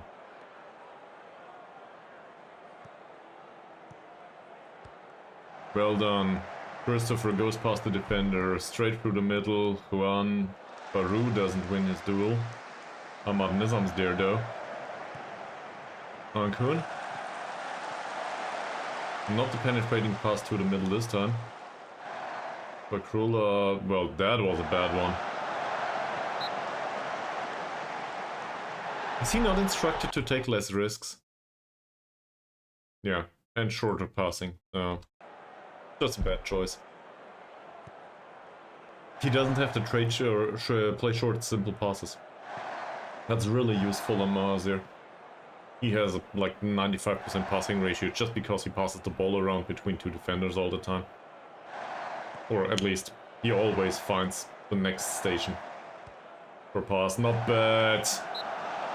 And another good save by Zulkifli. Goalkeeper's the best man on the pitch for them. Probably. The rating says 6.4 though. So. Not sure if the game agrees with me.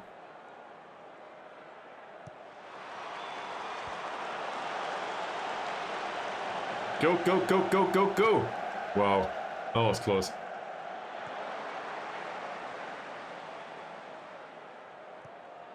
Decent choice, he's a good passer. Zakaria? Alright. Stretch play a little bit. That's not too bad. I didn't see that. He did though. Baru with yet another cross. Juan is a good jumper. Close. Looking for one of their defenders.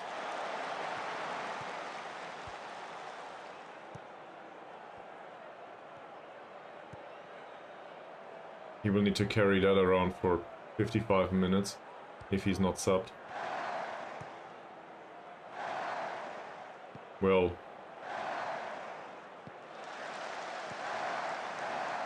we do not seem to have much of an issue so far. Creating through the middle works. Yep, yeah, I get it. I definitely get it. I realized in the first 3 matches already that this is an issue, and that, well, or an added benefit of his playing style. The argument could be made that he should be striker, not shadow striker, because he doesn't have the pace, but he has the jumping. So in a way, he would be a very good striker. Or at least he brings the physical part with it. Angkun. Oh. Why did he cross the ball? Could have played a pass. Would have been fairly easy to take a shot. That way, that's not good.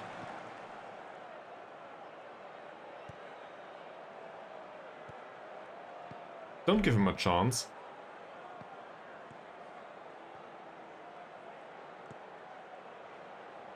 Well, The matter resulted in one of these long balls. We missed the opportunity to intercept and then they score. Please don't.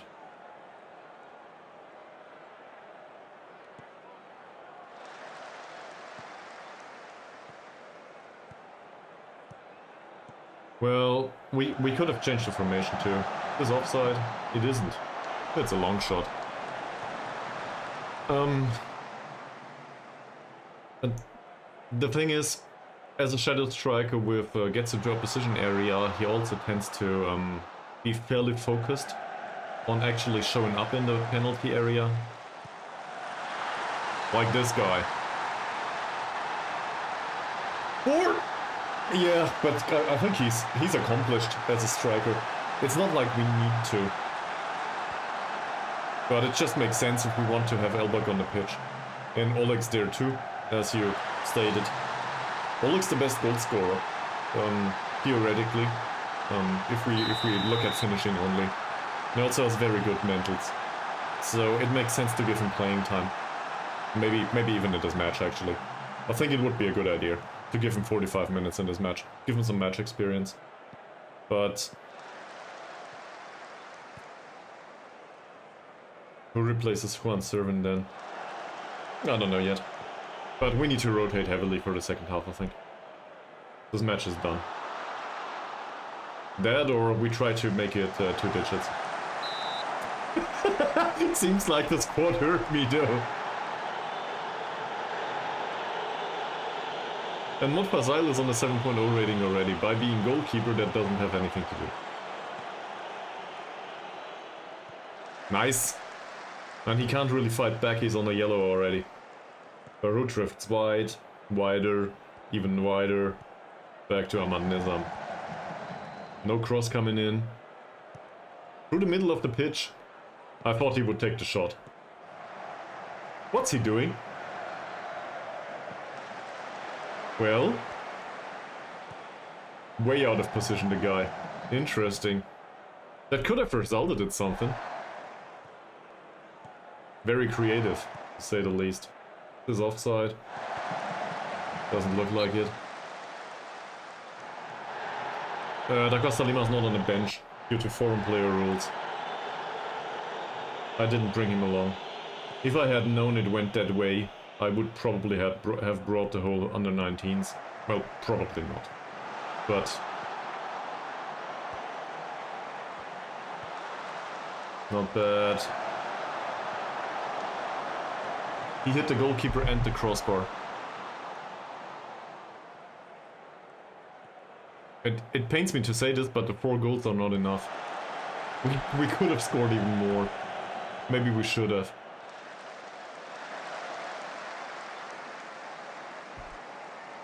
And I really think we can bring on 3 additional players.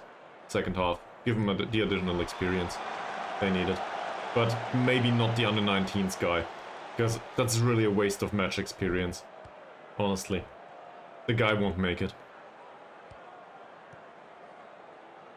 That can happen.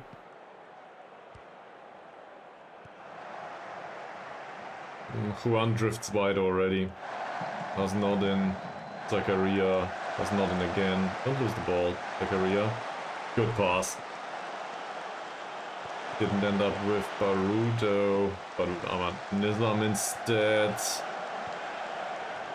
Wow. Last corner of this first half, maybe?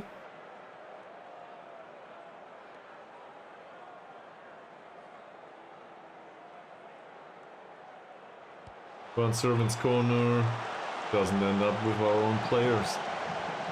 Ahmad Nizam's second attempt, maybe? Nice cross. Christopher's unmarked, or he was.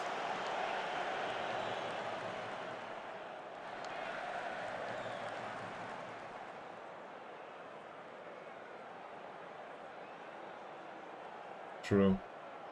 Yeah, true. Well, sometimes maybe I'm fairly 26 shots. So let me guess, Oliver Baumann has a how do they say in German, a Sahnetag? What's that in English though? Day of his life, I guess.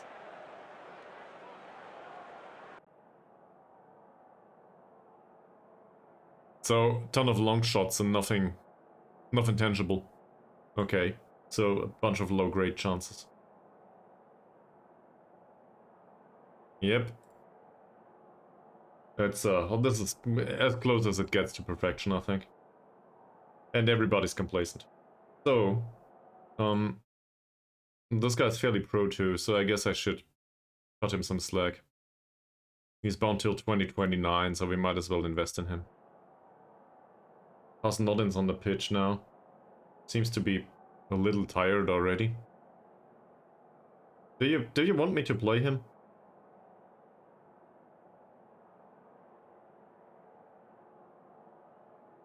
But I think the focus should be to pump some sharpness into the players that need it. So that, for example, well, but shouldn't the reasoning be the other way around? He might make it on for the second half, no issue. I actually, well, you can always hope, Mees. But that would mean that you would root for a club that plays in blue and white. So that's the first argument, that this probably can't stand in your mental department. And second of all, it's also Hoffenheim. I'm not sure if you're a big fan of SAP all of a sudden. So, don't know. It's against Leverkusen though.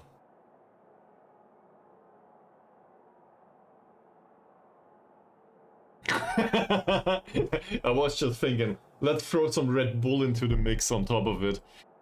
Oh, well... Okay, so, honest question. Shall we play Diego as a shadow striker?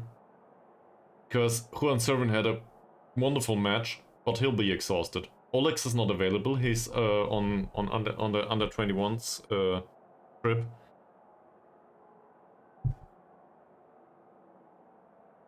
Fair. Fair. It's his core position after all, and well, the issue is he's gotten sharp in the under 21s, but he needs the match experience here if we want him to develop, so let's do that. So, we can probably agree though, that Vandal Pekka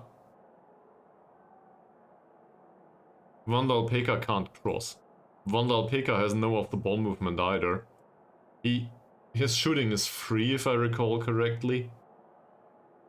He can play no-brainer football and probably he'll be okay with it. What were the other ones? Malik and Ahmad. Oh yeah, Malik's available. That's a good idea. So Malik can replace Angkun. Not like Angkun did anything wrong. Just, that's a good idea. He should take fewer passing risks. His passing is 7, by the way. And shoot less often.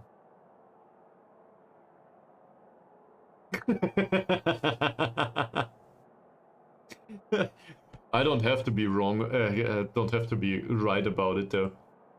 I can be wrong too, you know. It's not like I think I know everything better. It's just, you know, exchange of opinions. We need to give some playing time to Diego at some point. Maybe 30 minutes, ball-winning midfielder later on. Something like that. Can he... less risky passes? Yeah, that still works. I might also want to give some playing time to Harsey. Maybe Ahmad, Badrul Hisham, they all deserve it in a way. Alright, dressing room. It was outstanding. Very good. And we will talk to these guys.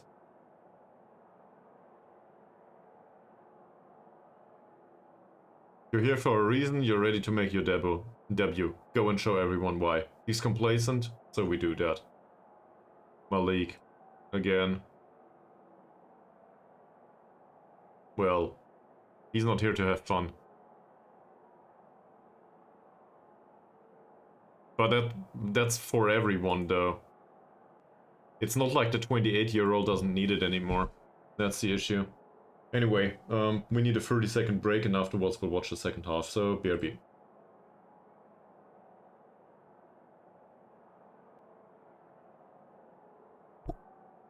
Let's go! Sure, Nullet, I do not disagree. It's just... imagine there's a player that has the skill at 28, and you want him to keep it. He needs the match experience to be able to retain that level, otherwise he will decline. Go, go, go, go, go, Christopher!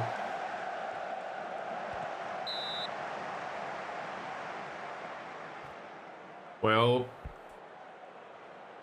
You should, maybe you should work for Build Mees. That seems like...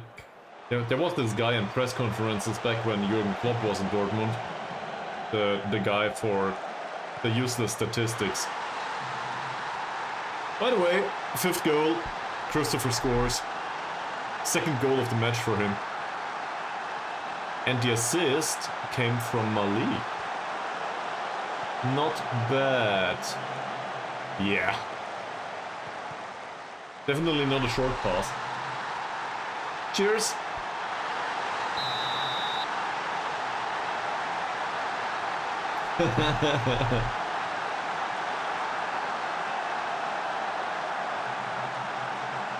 Well, just like the build, if they don't hate on immigrants. So I guess.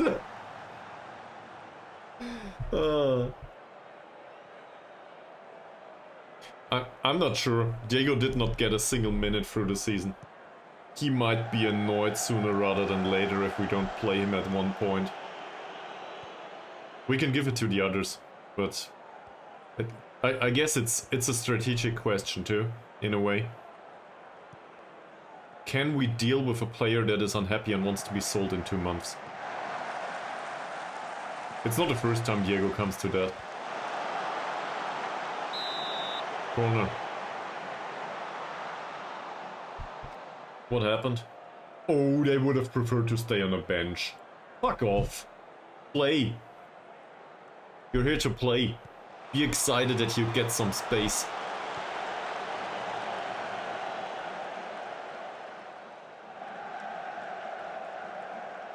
Well, Bukit Tambun certainly have a good day so far. It's minute 57, we should sub somebody on. Is anyone exhausted? Elbug maybe. We could play Silverai as forward. He has a good personality and he's been growing lately a little bit. So there might be some space there for growth.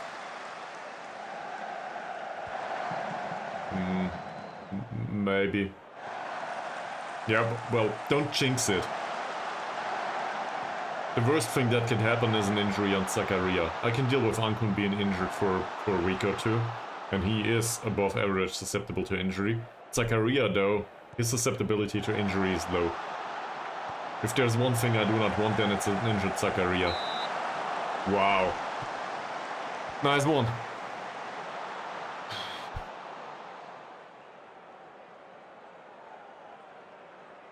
What do you think of taking off Elbug and bringing on Silverai?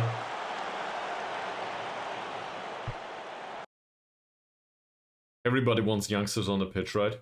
Badrul Hisham is 28.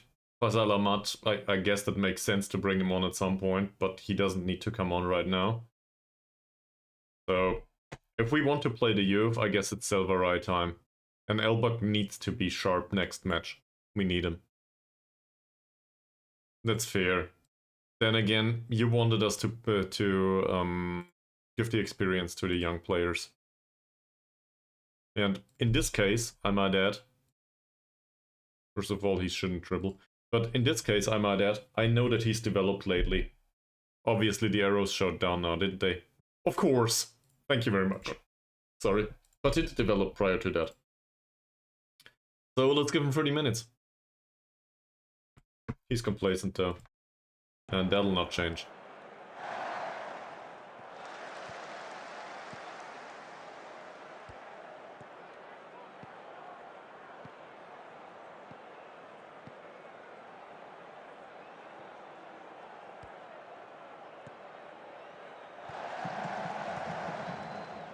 Yes, well... Is this our left back? No, this is Amamu. What the hell is he doing there?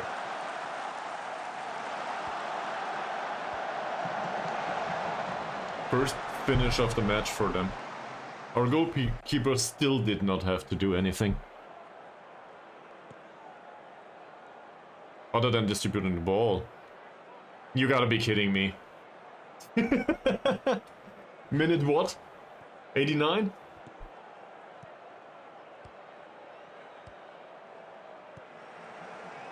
'88. Of course. It was bound to happen after all. Now it's a draw?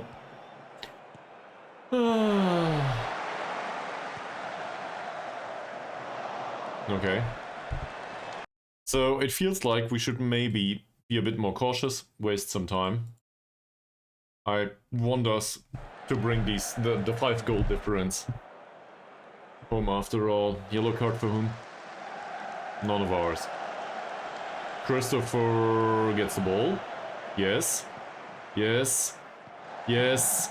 Shoot, man. Or give it to Baru. That's fine too. Not bad.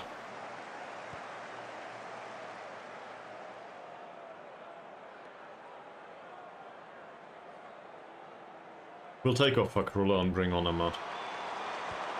Silverai didn't win the header. Not that bad, but not good either. Move! What? Move it, Baru!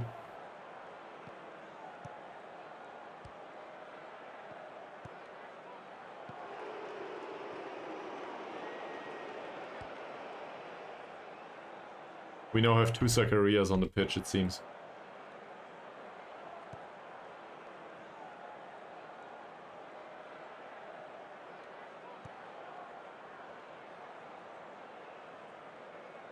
I don't know, the name Jalil, maybe it's just about the name.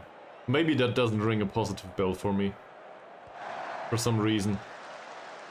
And again he loses the ball, but he wins it back this time. Not bad. Severai on the ball. How about a pass? No? Okay. Drifts wide. Back to Ahmad Nizam. Will he have yet another scene like the last one? In a while though. That one towards Van Dalpeka, and that's nothing. Let's give Ahmad the rest of the match. He's complacent already, we'll bring him on for Fakrula. Taking for a risk seems reasonable. Can he tackle? Tackling's 10. Yes, he can. He's very slow though.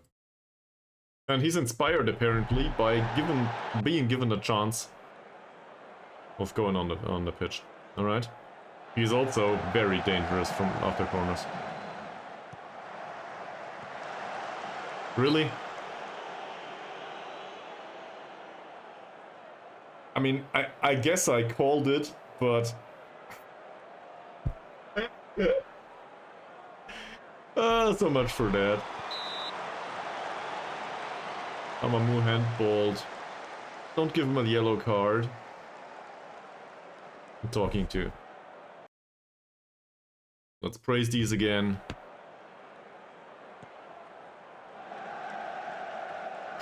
Well, I don't know. Let's hope that the match this evening goes better. Whatever that means.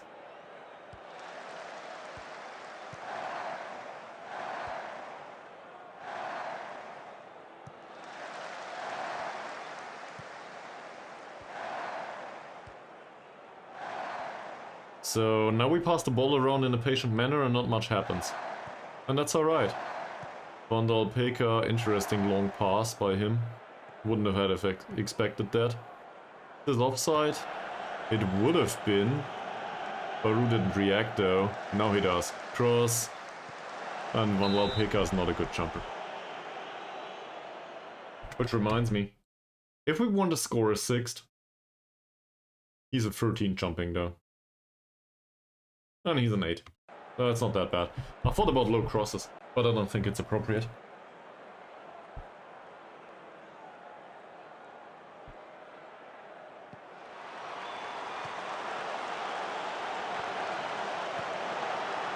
Yes! Oh! Close! Good idea, Malik.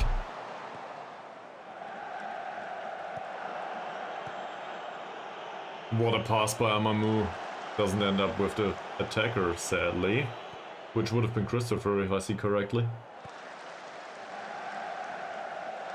Okay, interesting goalkeeping. But that's what he's here for, after all. He needs to learn. And Jalil with, well... we face a corner. Hopefully Ahmad will have a good time here. 16 points of jumping should be enough. No, he only needs to be in the correct position.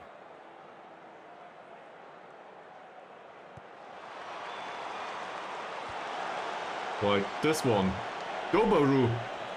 Go! Go! Go! Run! More! I know it's minute 77. Oh, come on, man! Alright. Back to Zakaria. And that's it. It would have been a nice counter-attacking opportunity, but he decided to waste it. To be fair, we told him to waste time. So...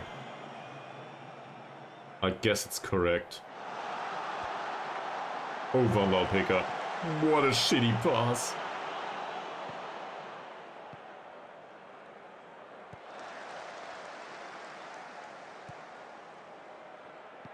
Which reminds me. Let's put him to attacking midfielder duty. Taking fewer risks, dribbling less. He's not a good dribbler either. I think he has a 7 there. I don't know why he's at the club at all. Well, I guess he still has contract, so...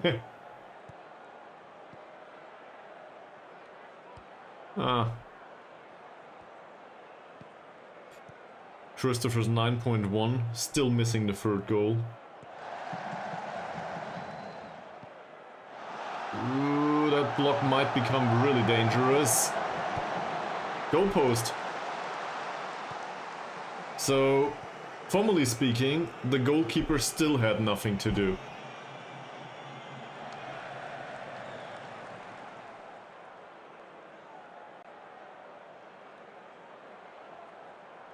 Zakaria is exhausted. There's no substitute to be had anymore, though.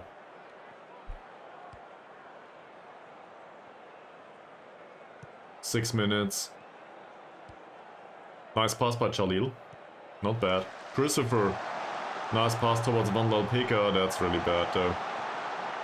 Back to Christopher. What a pass! And I guess he thought this was, I don't know, baseball maybe. There's no field goals in baseball. What sport is it?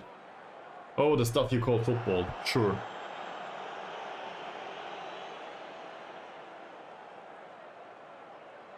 I'm a little bit proud of myself. I have no idea about other sports. Well... this certainly drags on for the second half, but we did not concede. And Bukit Tambun barely had a chance. They couldn't have scored 3 goals. Well, they could have scored 3, but they couldn't have scored enough to turn this game around, even if they had hit every single shot. So... still, good performance by the rest of the squad. Stop it, we're done. Come on, dear referee. It's alright. That's the most boring end of a match I've ever seen. There we go. They apparently made a substitute. As if it matters. 5 goals in the first half. Rock solid. I'm happy with this. Alright. I do not want to single out anyone, I think. It all went well. So... maybe we will set this up. And this too.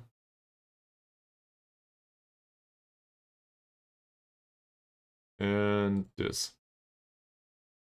5 goals scored, which means...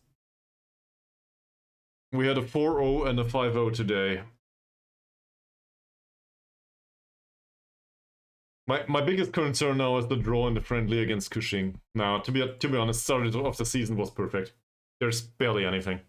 Maybe we can complain about that one goal we conceded against Sarawak FC, but that's about it. For now, though, I think I'll wrap it up. It's 1 hour until the football game between Bayern Munich and Dortmund starts, and I need to eat. And honestly, I'm also getting tired. So, thank you very much for watching.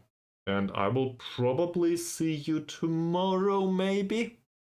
Depends a little bit. Have a nice day. And we will see each other soon. Bye.